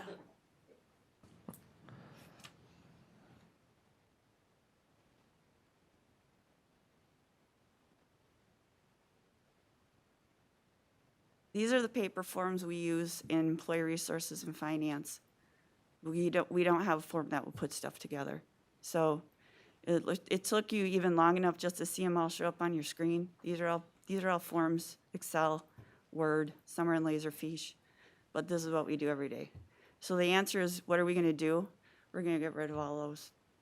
Someone can go in the system, take care of it themselves, and it will integrate, hopefully, pretty much 95% to 100% of the time. So that's kind of the biggest explanation I can give you of what we get rid of and how we be more effective at our job. We won't be making forms, although we are really good at it. Let me tell you, we are excellent at making these forms. And here's the lack of integration. So Kayenta is on the left, and you see the big chasm. It's kind of a visual that says you can go so far in Kayenta and then you fall off a cliff and you don't quite get to the other things that you need. So see, here's some of the other systems that we use, and again, it's a little hard to use it with integration with any other systems that we use at this time. Their auditors have some concerns because it just isn't a robust system that actually you're able to pull a lot of information out. We have to manipulate it into a Crystal or an Excel spreadsheet or Word document in most cases. Accounts receivable should be more fully implemented for department use. The actual, when you go to the menu pick, it actually says legacy system on our application for accounts receivable. Journal entries should be approved for a secure workflow that's contained within the system. We have an excellent working relationship with our IT department and the city as well, and we are able to use another software that we have to make a workflow. So it's contained within our own Active Directory, but it would be much easier if we didn't have to use finance department and IT department time in order to create a outside workflow. Easy extractable trial balance by fund. I export them in Word to our auditor. Doesn't seem like that's the best way of doing stuff. Detailed listing of departments and receipts for by year end. And that's what the teller system will do for us. Provide budget, current and actual, and prior year on actual reports. We use Excel a lot of times to provide you the information that you have here. And provide GL detail for their departments in a read-only manner. Right now, it would be really nice if we give managers a little bit better of a reporting or a dashboard, but they only need read-only manner so that they can just see what they need to see and run the operations. and facilitate encumbrance reporting, especially at year end. And that's usually in the purchase orders and a lot of our capital projects. So what you have a contract and agreed upon amount would be your budget, and then they can spend up to that amount. So that's what encumbrance accounting would be, a little bit more robust than we have now. We do have one, but it's pretty limited in scope, and it doesn't have work flow through the contract. And then provide a detailed listing of account payable by fund or level by year end and during the year. And that would be really nice to marry that with the vendor listing from the city, because we do use probably 90% of the same vendors. And that was my 3 slides, and I'm going to send it off to Molly. All right, thanks, Christy. So Christy talked a lot about the limitations of our current system, which I think leads pretty well into the needs and the benefits of this new system. So there might be a fair amount of overlap here, but looking at the needs, so better customer service. And when I think of that, I'm talking more specifically about our internal customers. Of course, my department, employee resources, we're serving all the departments, all the employees within the county. And right now we have a difficult time doing that because of a lack of information, a lack of integration. So implementing this ERP will help with that customer satisfaction, employee satisfaction, increased functionality, which both Christy and Jerry have touched on, and I'll touch on a little bit more. Data transparency, but also data integrity. With all the manual keying and rekeying of information and going from one system to another system, pulling separate reports and combining them, leaves a lot of opportunity for error. And then also cybersecurity concerns, and all of which kind of lead into the ability to drive operational efficiency.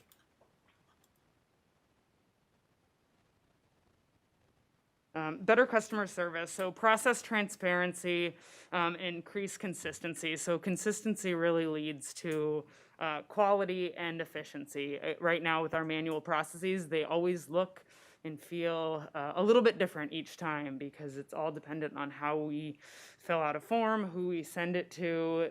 There's no automated workflows. There's, again, no guarantee that our process is going to run smoothly or consistently. Employee self-service, so Christy touched on that. Right now, employees have no control over any of their data, any of their information. Anything that needs to be done or changed in the system needs to go through several different people, several different stages, several different departments. Again, that rekeying of information to ultimately get in our systems, and that does open us up for an opportunity for error. That self-service will also enable document access for employees, supervisors, both finance and employee resources to see the same information. And then training delivery, which is super important. Not just the delivery of training, but the tracking of training. There's so much required training for county employees, and right now we really have no system other than a series of spreadsheets housed in different shared folders of when employees are due for training, when they've done training. There's no automated reminders. It is extremely manual and extremely time-consuming. Which leads us to the increased functionality. So increasing access to data and information through system integration. So again, having information, just having information. So Christy talked about the limitations of her system. I have no system. I don't have access to information when I need it. I can sometimes find what I'm looking for, but it's very manual and it's on a lot of different systems. Something as simple as knowing, the terms of separation. If an employee is reapplying for a job, do I know if they're eligible for rehire? I don't, short of going through personnel files, which are separate PDFs and difficult to search. And it's all just very, very manual. So having reporting, having all of our information in one place, eliminate the exporting and reconciliation of different documents. We've really touched on that again, the manual and separate systems. This will help us improve financial reporting, establish HR reporting, increase insight into payroll and procurement, as well as improved cost center accountability. Again, like I said, all driving operational efficiencies. So eliminating redundant activities to increase productivity, creating streamlined and automated workflows, allowing for business process improvement, the removal of paper forms and manual process. Christy's slide demonstrated very well all the paper forms and manual processes that we go through. Of course, and Jerry touched on the benefit of sharing resources with the city, and then all that giving us the ability to refocus our staff on strategic tasks that directly benefit the county. So I put this one example up here. So in 2019, we transitioned just one of our manual processes to begin delivering our paper pay stubs electronically to our staff members.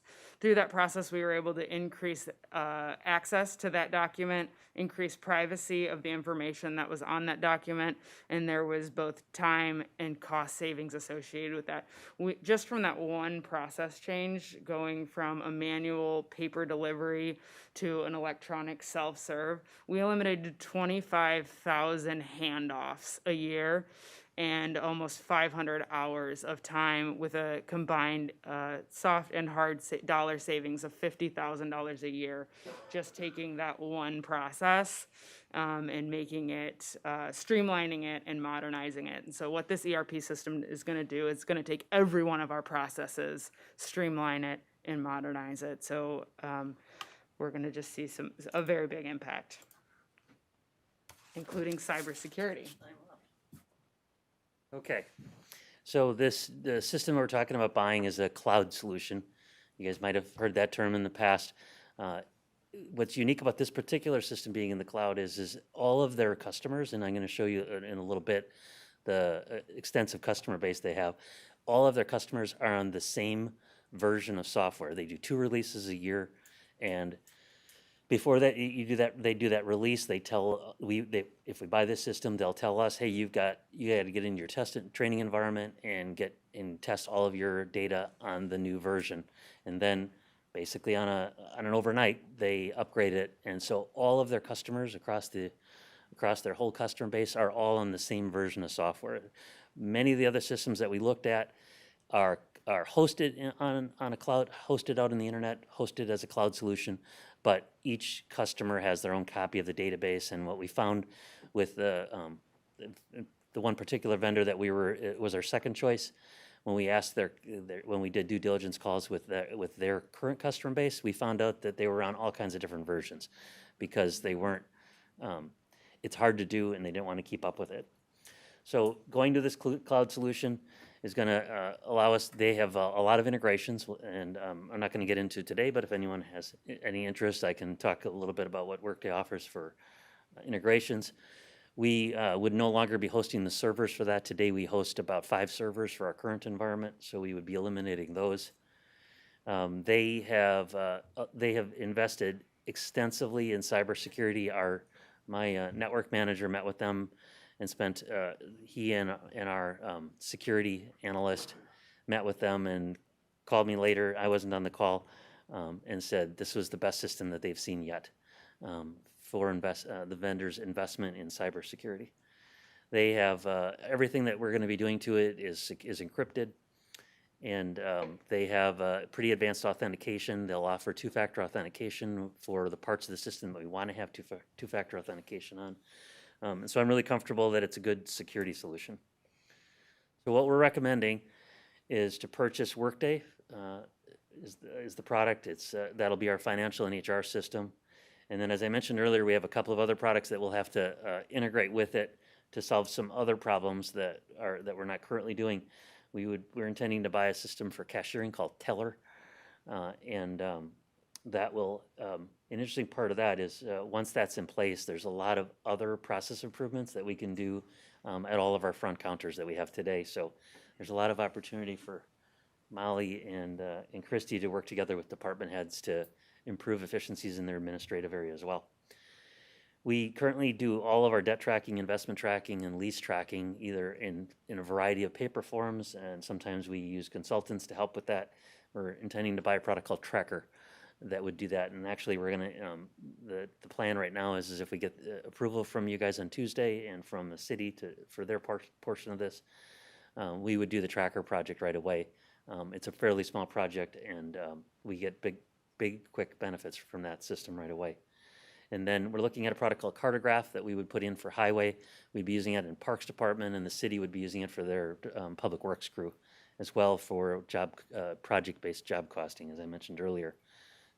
Just to 30 seconds on what job costing, that piece of job costing, I gave you the example of highway. The city plows parking lots, and they need to track the cost to plow each parking lot. So job costing, when you're using it like that for parks or highway, they can track the equipment, the number of hours that was on that equipment, the number of pounds of gravel or sand that's used on it, and then the employee's time or the number of employees' time that are on it. They can wrap that all up and say, hey, we need to bill them for this amount of money for that snowfall last week. And then our plan is to integrate all of these together, and we have more than 50 other systems that we'll be integrating to. Some of them would be very advanced integrations that are pushing data to them and back, and others will be as simple as getting a good extract file that we don't have to manipulate to send to places like the state of Wisconsin for our WRS system. So why did we select Workday? I mentioned earlier the process. We had 11 respondents. We narrowed it down to 3. For the 3 that we had, each vendor came in for 2 days to demonstrate their module. So we had a lot of time investment. Everybody's each of the hour or 2 long presentations, we invited different people to. A lot of pretty much staff from all of the different departments. After that, we got down to 2 vendors. And those 2 vendors built demonstration sites for us and then showed us how to use the demonstration sites and gave us a couple of days to play with the demonstration sites. They had a little bit of our own data in there, very small amount. And that had a chance for us to do hands-on. So they gave us username and passwords to log on to the system to play with it. We then went to customer due diligence calls with their current customers with both of these vendors. At the end of that, we also, as part of that, we looked specifically for Wisconsin connections that we might have, and Madison Area Technical College bought this product and implemented it a few years ago. We had a great call with them. I was on that call. And North Central Technical College just bought this product, and they're just beginning implementation today, a few weeks ago. That's the process. I was really comfortable that we did a thorough process, and we had all the right people involved. Workday, these are the 5 highlights for me on why we selected this product. Number 1, it has a workflow engine. We talked about workflow a couple of times. What their workflow engine does, I'll try to give you a simple example. If Molly offers a job to someone and they accept it, the workflow engine that they have in here has basically, you can identify a workflow for onboarding and say, this person's going to do the selection. Once that's done, maybe it needs to move to someone on Molly's staff to send them a letter. The workflow engine can all be automated. That person gets a message and a reminder, like you were talking about earlier, Molly. They get a reminder that they have a task to do. So they log in, they do their task, they mark it as completed, it gets moved to the next person, and it gets moved to the next person, and it gets moved to the next person until it's done. Same thing can happen with expense reports. You guys turn in expense reports. Kurt loves doing these. There'll be a workflow engine. Kurt will he'll log into Workday and he'll approve your expense reports, and then they'll move directly to the person in Christie's staff without any intervention from us and without us hand keying anything in like we do today. They have quite a bit of public sector customer base. I'll show that on the next slide. We were really, really impressed when we talked to their customers. They're fanatically in love with this system. Madison Area Technical College had awesome things to say, and we found that their customer satisfaction with it was by far above the second choice that we had. And then I mentioned they have a lot of integration, and all of their customers stay on the same release. Workday, after they implement their systems, they do surveys with their current customers. This is a little bit of a busy slide, but I liked it, and if you guys want to take some time before Tuesday to look at it, this is the data that they've got back from their customers on the efficiency and improvements that they received by going to this. I'll just pick 2 out in the second column. Their customers that went to it believe that they had a 50% decrease in open enrollment processing time. I gave that example earlier. They had a 67% reduction in payroll processing time.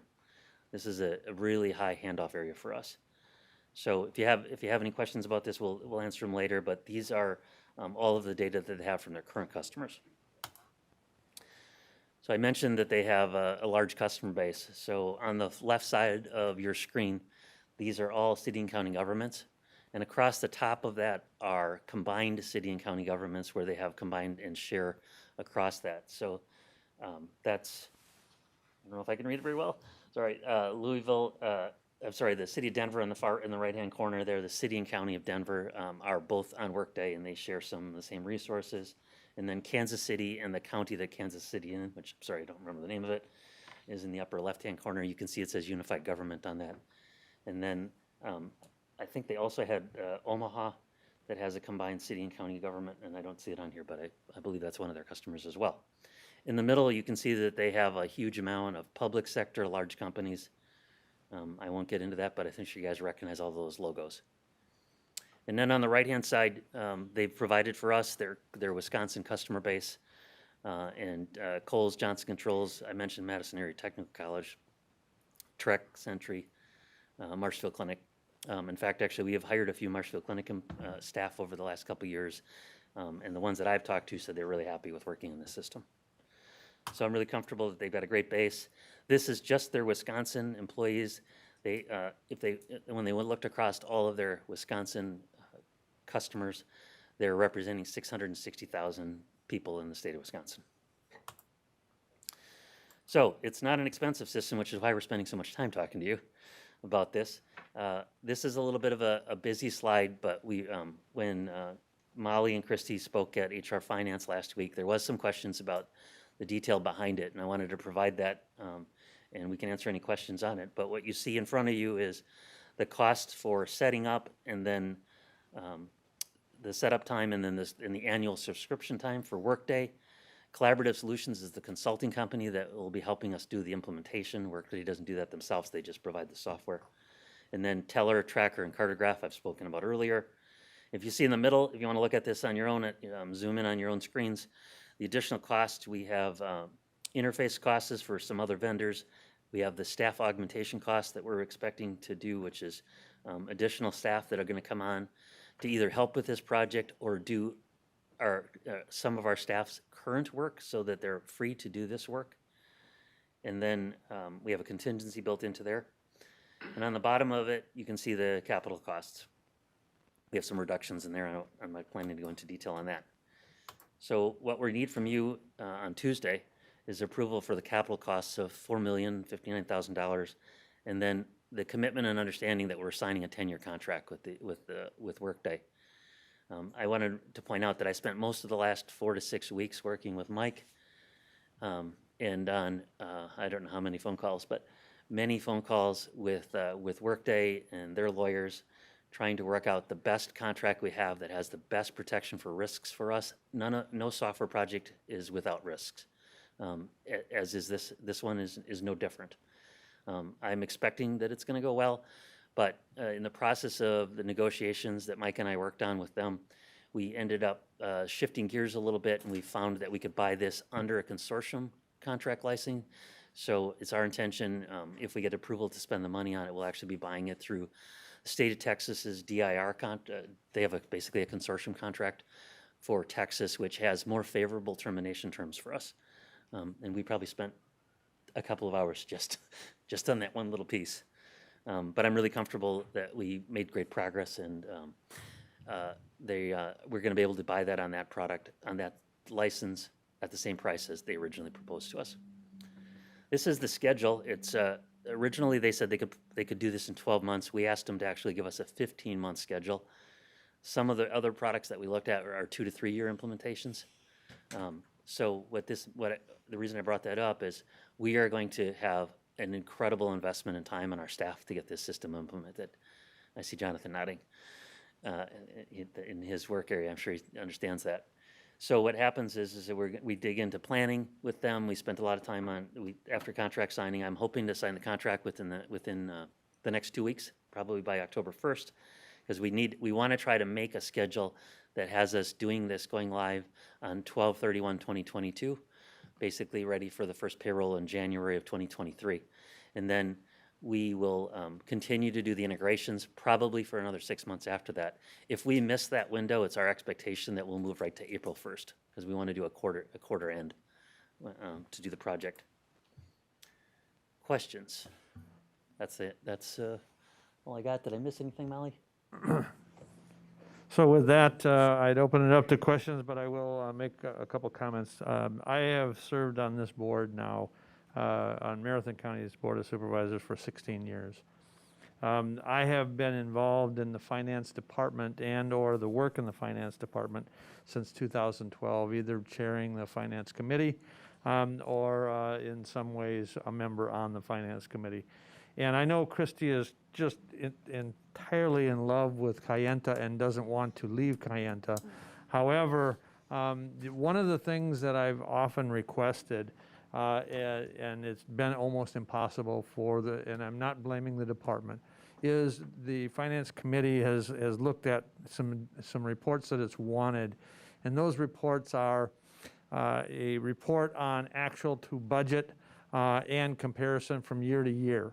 And it is just about impossible because of the number of forms that they're using for paper that in order to do and produce that kind of report, it would take multiple hours and staff time to generate those reports. And that's one of the things that this will do. So Finance Committee has looked at this. We've worked on this need for this upgrade for multiple years, but I fully support the upgrade. So with that, I'm opening it up to the board for questions.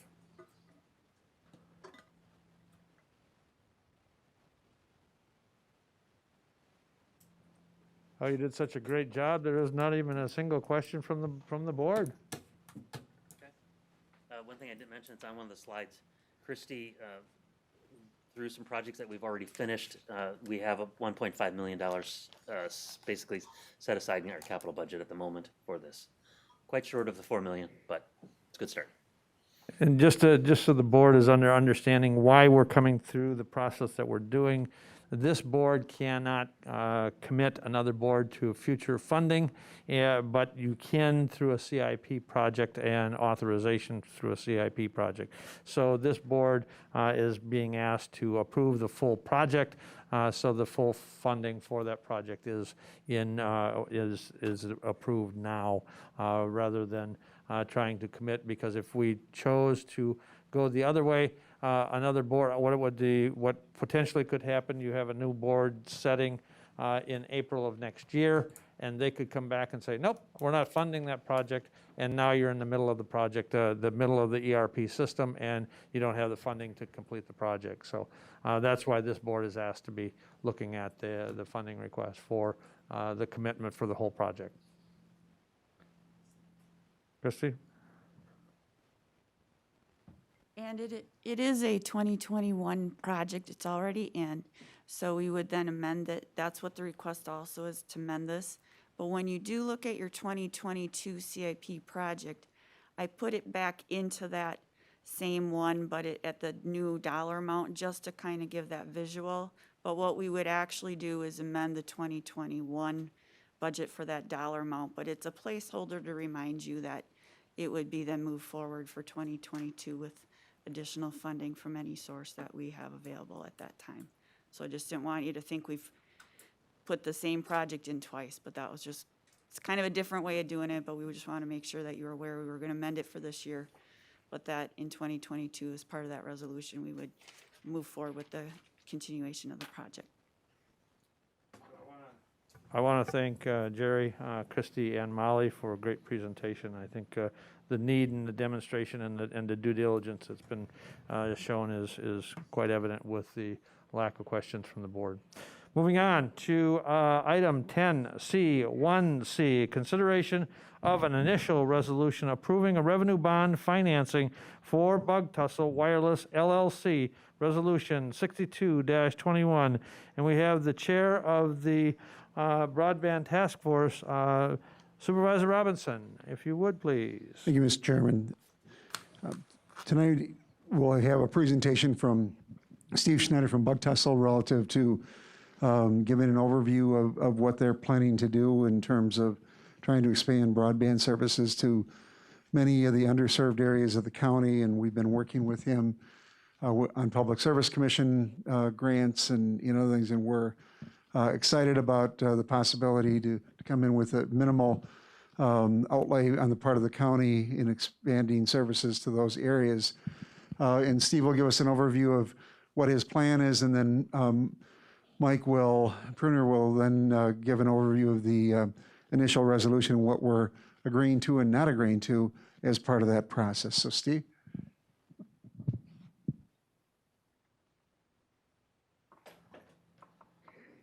I do want to express my sincere thank you to Steve.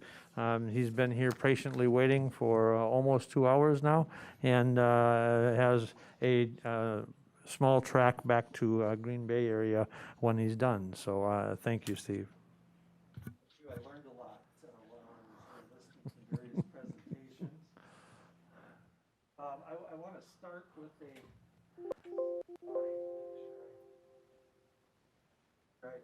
I'm going to try to keep my comments to 10 minutes or less, and just cover really 3 slides and then open it up for questions. But the core project that we're doing has 5 major components. First is to get fixed wireless to as many people as possible in the county who don't already have some type of 25 to 100 megabit per second service. Video generally streams at about 4.8 megabits per second. So 25 meg means you could have 4 screens in your home. Oops. 4 screens in your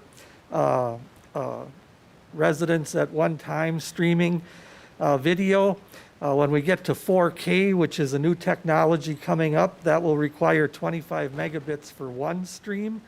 So we still believe that in the long term, we're looking at fiber optics, but in the short term, particularly with some of the impacts of COVID that people had in remote schooling, remote working, and some of the societal changes that have happened as a result of that, we think that it's important to, in the very near future, as in 3 months to 18 months, get as broad of a coverage of at least 25 megabits per second. I'm going to jump ahead to the 4th item with that, because along with the towers that would do the fixed wireless, we'd also be adding a number of cellular towers. And I appreciate the comments in the public comment portion about health concerns. That hasn't been brought up at any of our committee meetings. It's something that we take seriously, we look at very closely.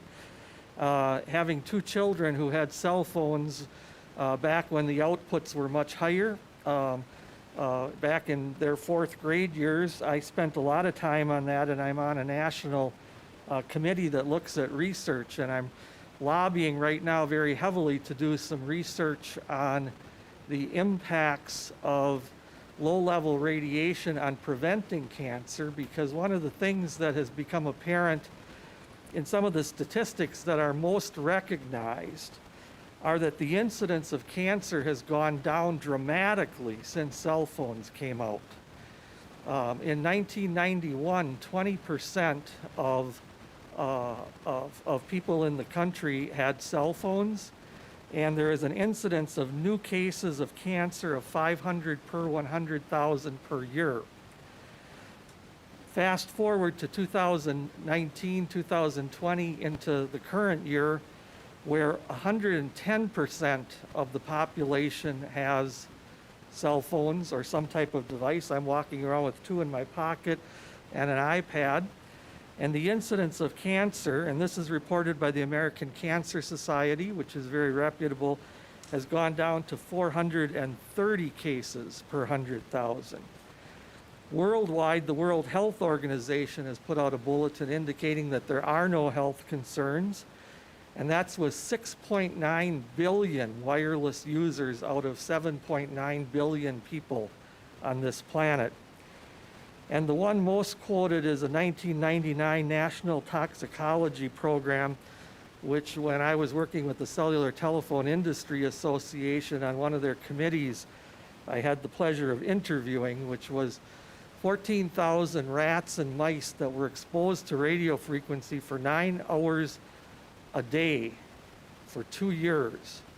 And they found that there was no difference between the control group that wasn't exposed and the rats and mice, except for some odd reason, male rats in the RF group developed more tumors, schwannoma as they're called in the animals, and later that was discredited, saying that the male rats that they had selected actually had a genetic predisposition to cancer, which is why it didn't happen in any of the mice or in the female rats, which had no difference. So there are a number of studies out there, and one of the groups that I look at for my own family is a website called healthfeedback.org, which is not funded by any political organization or any specific entity. It's funded by public donations. And that particular group has some extensive information on RF. The study I'm pushing for is I believe that low levels of RF may actually have reduced cancer in the body, but we'll see if I get my way on some funding for that at a national level. So I just wanted to address that because it does come up in a lot of county board meetings. It is a public concern that I think should be addressed. The second piece of the project after cellular and fixed wireless is running a 200 gigabit per second middle mile fiber optic route around the county. It would connect all of the E911 towers that the county has. We would be connecting into existing county fiber. We've had some planning meetings. Next week we'll be coming out with a revised map that takes into account the county's recommendations. Tonight I set up for the Eastern Towns Association to get feedback from the townships. I'm also meeting October 28th with the Western Towns Association. I've had some discussions with a number of specific townships about their needs, and we appreciate that input. So that middle mile becomes important, I think, to the whole county community. It is upgradable, what we're putting into 800 gigabits per second, which is a lot of traffic. We plan on having that implemented in 12 to 24 months. So roughly 2 years out, it should be totally complete. It's approximately 214.83 miles. That will probably change as we maneuver it around with the additional input. Along with that, one of the most irritating things to consumers is when a provider runs fiber past their house and then says, but you can't get the high speed. We're just going past you to get somewhere else. And we don't believe that that should be the case, so our middle mile will also be deploying to the homes we go past with a product called XPON, which basically is a greater than 1 gigabit per second service. We can scale that. That would happen simultaneous with the deployment of the middle mile, and then we would continue deploying that, and we would also be looking at encouraging other providers in the county to deploy simultaneous with our deployment. There's a number of federal programs that people have gotten for Marathon County. We believe that putting the middle mile in will accelerate that portion. The grant that we have submitted to the Public Service Commission and the middle mile goes past 2,061 residences and 101 businesses, with another roughly 3,800 residences within 3,000 feet of that we could easily branch out to where the demand exists. The last item is Bug Tussle University, because we find that a lot of people don't really understand what broadband is or what they can do with it, and there is just a tremendous amount of economic development that can occur from everything from cloud computing, which was brought up in your ERP presentation tonight, to artificial intelligence, telehealth. We've had a number of meetings with Marshfield Clinic. Marshfield Clinic has contributed matching funds to a number of our county's grant proposals. Agritech, we've had a number of meetings with John Deere relative to the ability to have better communications from farm equipment so that you can be fertilizing at the same time you're harvesting, and you know by square meter how much fertilizer and what type you need. So what's on one end of a machine is already being monitored, run through a database, and being acted upon on the other end of the machine which reduces carbon footprint. You're not going through a field as often. It is extremely efficient for farmers, and it's just all around good. Wireless automation, artificial intelligence also goes along with autonomous vehicles. That's not a concept of the future. That's happening in our warehouses today. It's happening in Walmarts today. They're using autonomous cleaning machines that are all guided by various types of artificial intelligence and wireless communication. So that's what the project is. It's putting in a middle mile. It's promoting and putting in last mile. It's putting in a system to get at least 25 megabits per second out there. And it's fixing 8 major gaps in the cellular network within Marathon County. And those all tend to be in the rural areas.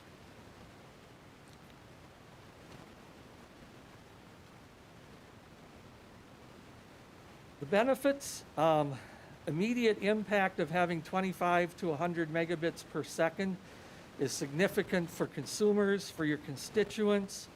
That particular cost of the fiber that we're providing is for the county to put in the same amount of fiber and to get the same results with the fiber we're providing to the county would end up costing roughly $7.567 million, which the county gets the benefit of what we're giving them as part of this project. We have our rural open access digital network design and program, which means we're opening this up to other providers. We're publishing our maps versus keeping them tight to our chest. We're providing 24 dark fiber to the county at no cost. We're providing tower space on the new towers at no cost to the county. We're providing the county with 40 basis points on the bonded amount, which is $1.55 million over the term of the bond. If you add up the additional sales tax and the contribution to the state aids formula that comes in from the property tax that we pay into the state and then the state calculates into your state aids, that particular thing from the assets that we're adding in this initial phase is about $5.8 million to the county.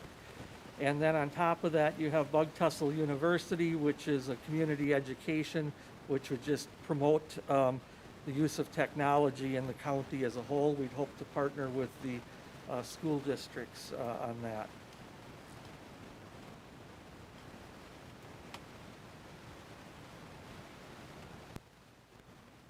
So what is the program and what are the associated risks to the county? What we are proposing is what's called a conduit bond. It's a bond that would be issued by a single county that would be connected with an intergovernmental agreement with other counties that participate. That allows us to share the offering costs, in this case, somewhere between 6 and 10 counties that will be participating. There are currently 3 counties that have passed initial resolutions. There are 3 counties pending for next week, of which Marathon is one of those.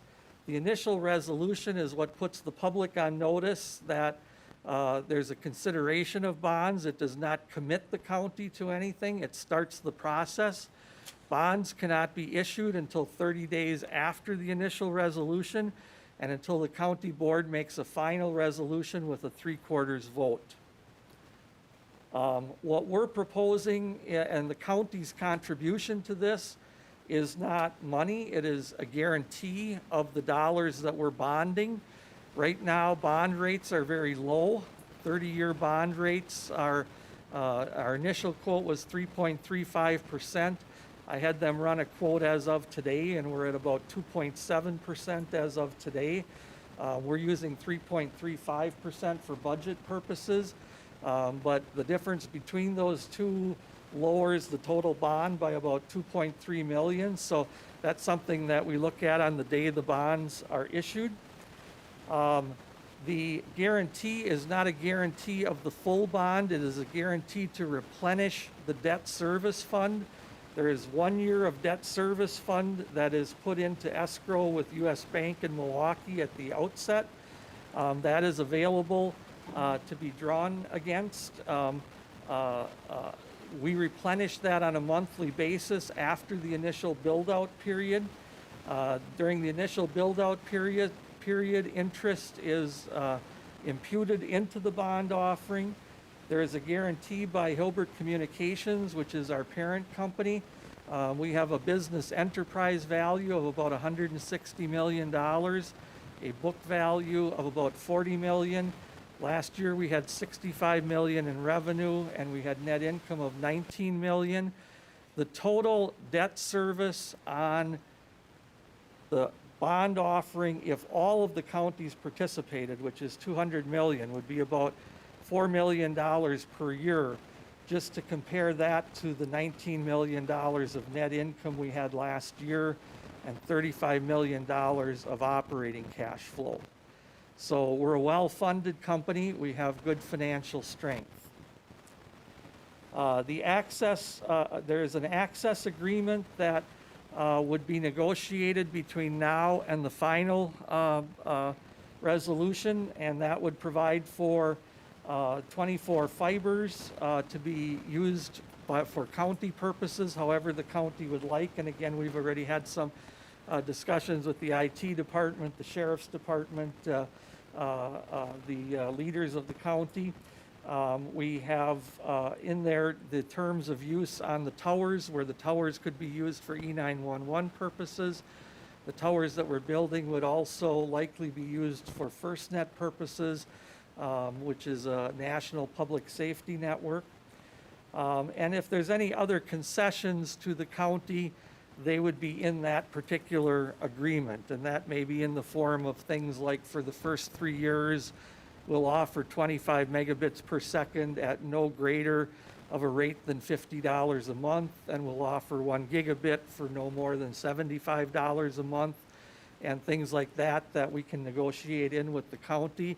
When we're negotiating that, I always tell whoever I'm negotiating with, there's a good side and a bad side to that with the rates, because if you want lower rates, we're bound on what our cash flow is, and you want us to make sure we make our payments. So, you know, I want you to be aware of what our business plan is, but I also want the flexibility that we're not locked into something for 30 years with rates that we can't continue to meet the operating costs. We're very much into a sustainable model that is not going to cost the county anything and is actually making money for the county. So once those agreements are negotiated, then we go to a final resolution, which is what would bind the county. And maybe I'm taking your thunder here, but that's sort of what I go through. The bond offering documents are targeted right now for November 2nd, so we would need all the approvals from the counties that are participating by November 2nd. At that point, our underwriters, which are UBS and Robert W. Baird, draft the documents. We're already drafting, but until we know what's in all the intergovernmental agreements and access agreements, we can't put the information together for the bond purchasers. The issuance target right now is 12/1. 12/1 is the date that they're looking at taking them to the sales desk at UBS. And they obviously start selling ahead of time, and they believe that these bonds will be highly saleable, which is what will probably keep the rates down, which is very good for both of us.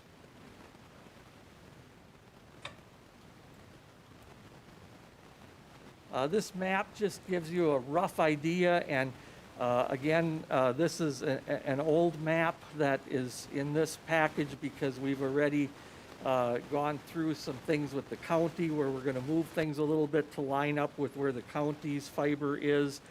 It also gives you a good idea of towers that we already have in progress. We're putting about $2.5 million into the county this year in towers. We just turned one up at Little Chicago. We have one going up down by Bevent, Leather Camp, that are all in progress already. Those will go up initially with cellular service, and then pending the results of our grant application, hopefully sometime in October, that we will then turn those up for broadband as well.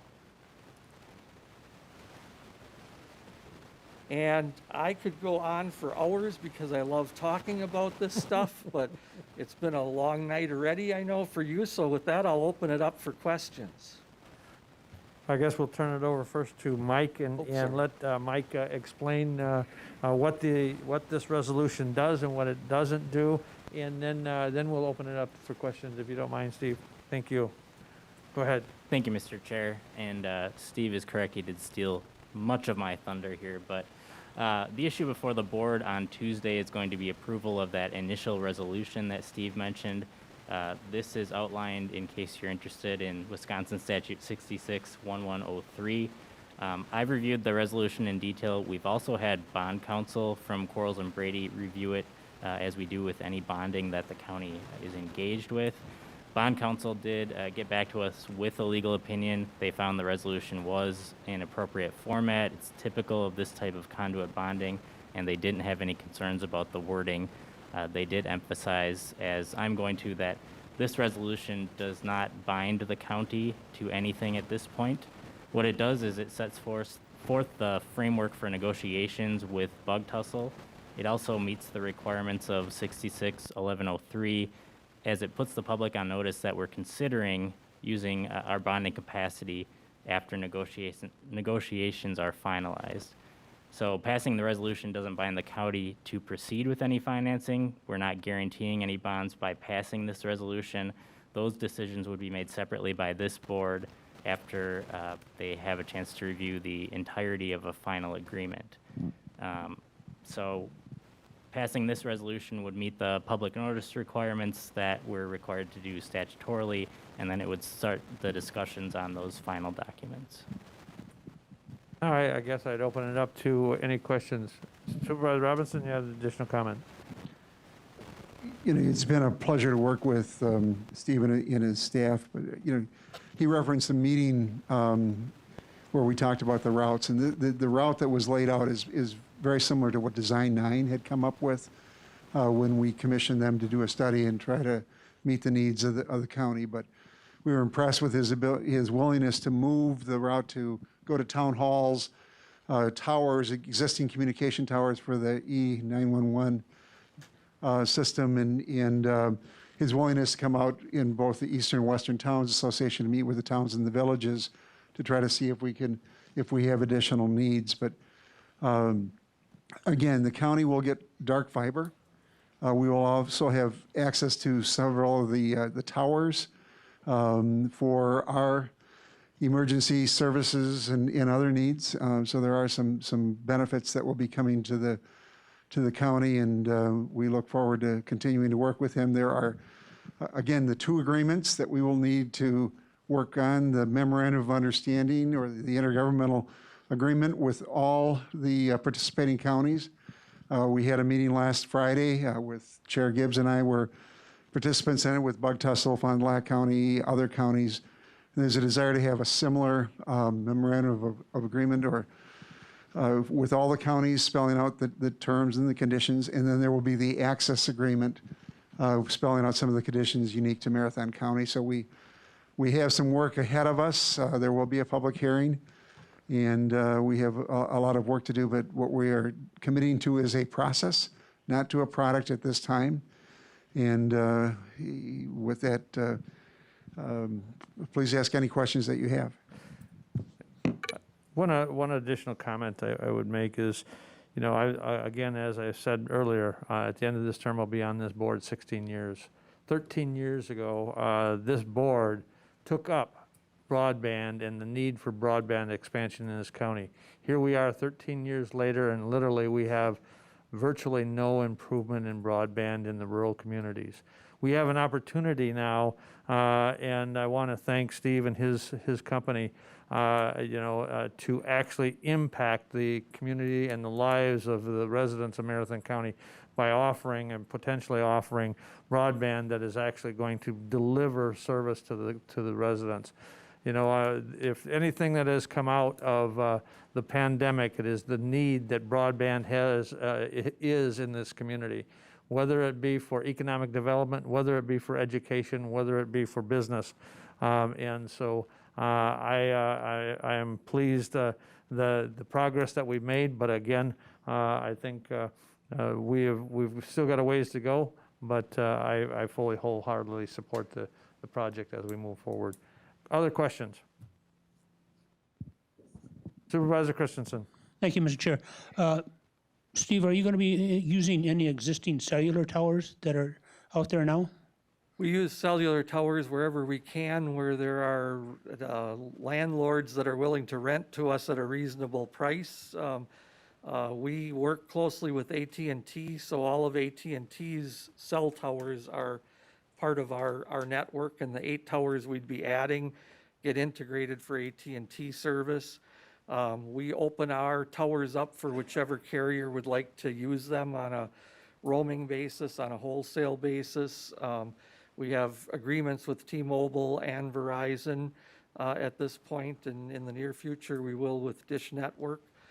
We do not have agreements with US Cellular and Cellcom right now, not because we're not willing, but because they're not willing or haven't requested one for us, but we would if they wanted to. Thank you. Other questions?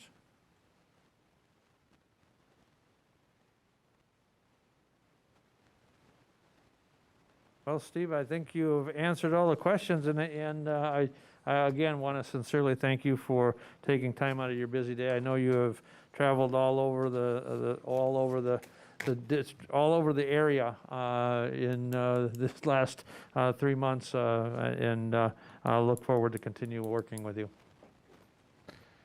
Okay, we'll move on to item number 10C, D1, a resolution approving the 2022 Capital Improvement Program Project, Resolution 63-21.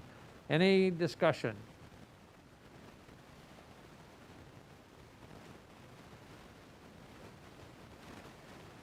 Any discussion?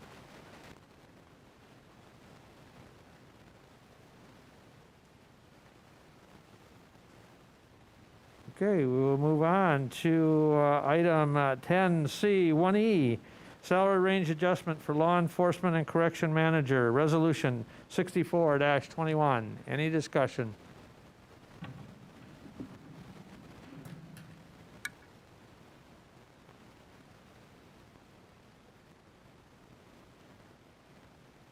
Next, we have item 10C, 1F, salary range adjustment for maintenance supervisor, Resolution 65-21. Any discussion?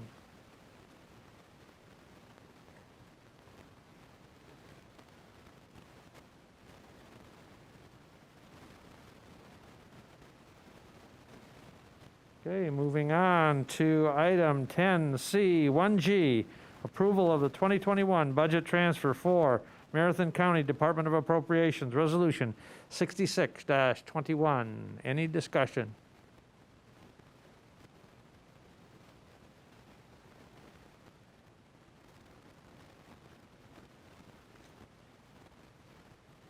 Okay, from the Health and Human Services Committee, Resolution 10C 2A, a resolution declaring October Domestic Violence Awareness Month.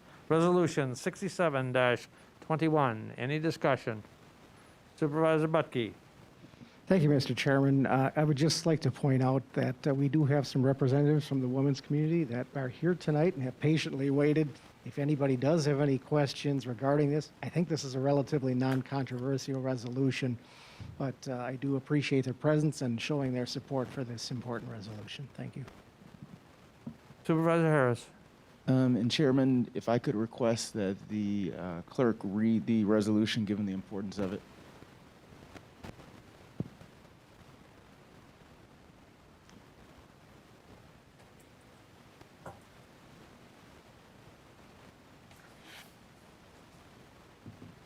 Resolution declaring October Domestic Violence Awareness Month. Whereas domestic violence is a complex and ongoing problem that violates an individual's safety, dignity, and humanity by a systematic and coercive pattern of physical, emotional, sexual, psychological, and economic control and abuse. And whereas domestic violence causes severe and lasting harm to people of every age, religion, identity, race, culture, and economic and social status.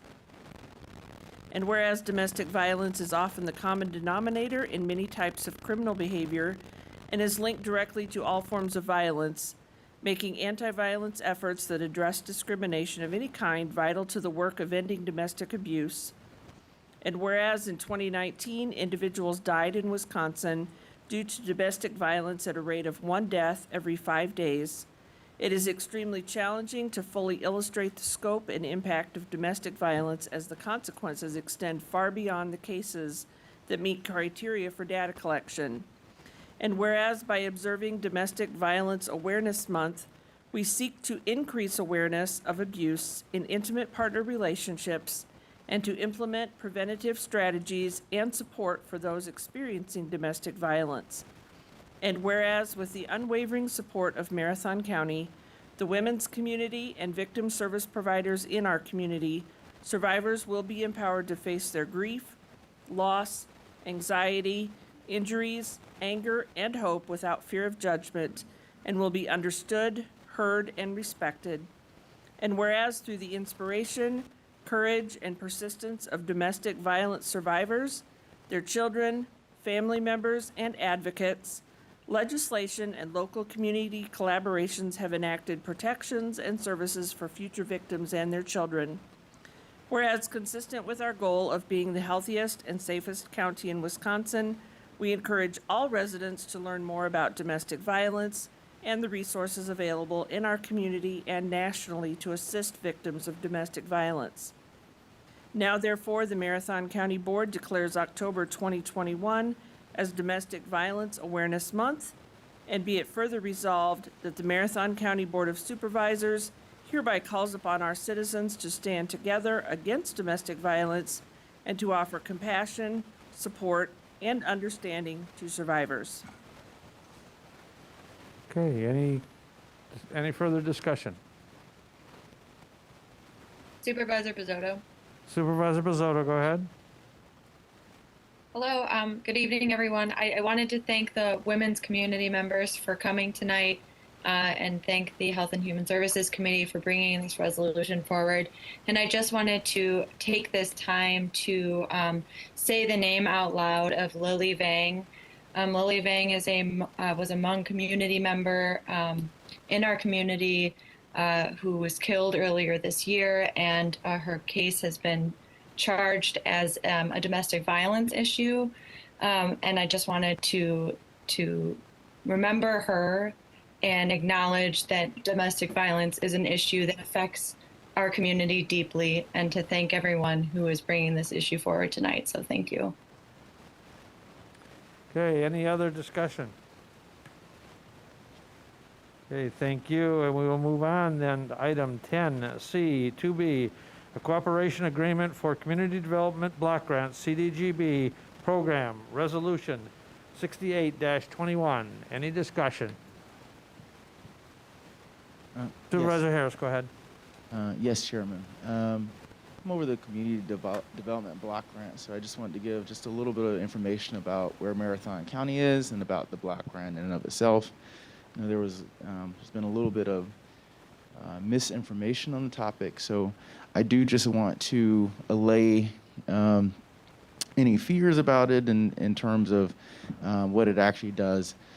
So it is an agreement that has been long-standing with Marathon County and other counties. It's money that's available to residents to make repairs to their homes. And essentially, the eligibility requirements are that it be owner-occupied or land contract buyer 3 months prior to applying, an owner of low to moderate income renter occupied units. And in terms of eligible rehab activities, it can include repairs for your roof, siding, windows, plumbing, electric, septic, or well. And it's really money that residents in our community can apply for and get some money for repairs through this grant loan program. Now, in terms of our numbers, I would like more people to apply. The applications received as of June 1st, 2020, there were only about 11 applications. However, even with 11 applications, we utilized $354,833. Most of that was used for lead clearance, lead testing, asbestos testing for homes. But certainly that could be used for other additional repairs. And so really what we just be doing is renewing that agreement, which allows residents within our county to access those funds that are needed. And it is a need in our community. I hope more people will apply. And so I guess if anyone has any questions about that, let me know. I will let the clerk know the website, and that could be added to the minutes so that if anybody wants to take a look at the website in terms of the requirements and put in an application, certainly. But I hope that the board will pass it in terms of renewing it because we have for a long time and it's been a benefit to our county. Thank you. The other thing I would add is that, this agreement is with Adams County. Adams County is the fiscal agent for the district, and they have been the fiscal agent for the district for quite some time. Juneau County, not Adams County, Juneau County. So Juneau County is the fiscal agent for this region. And so that's why it's listed in the resolution as such. Any other discussion? Okay, we will move on from the Executive Committee, Redistricting Committee, approval of the tentative redistricting plan, Resolution 69-21. Any discussion? Supervisor Robinson. Mr. Chair, I just wanted to rise up. I had voted no on this plan at the Executive or Redistricting Committee out of concerns over the concept of one person, one vote. And I was concerned relative to the standard deviation of 14%. And you heard Dave Mack reference the standard deviation as a guideline based upon previous court cases of 10%. My hope is that between now and the adoption of the final plan that we can move that standard deviation closer to that 10% with the hopes of really having equal representation. And we can't keep districts the same as they were as population trends change or we don't have equal representation on this county board. And we are obligated by that. If we fail to do so, we are subject to potential lawsuits over the fact that we don't have equal representation. So I hope that we will continue to work on this as a work in progress and try to achieve that standard deviation of 10% between now and the adoption of the final plan. Any other discussion? Any other discussion?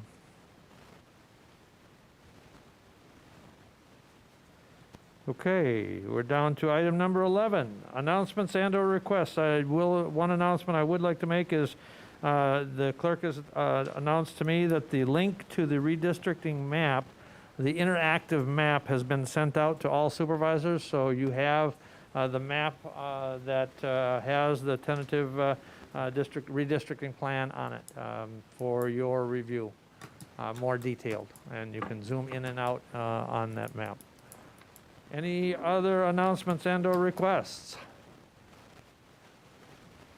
Seeing none, we are down to item number 12. Motion by Supervisor Robinson and second by Vice Chair McEwen to adjourn. Any discussion? Seeing none, all those in favor of the motion to adjourn signify by saying aye.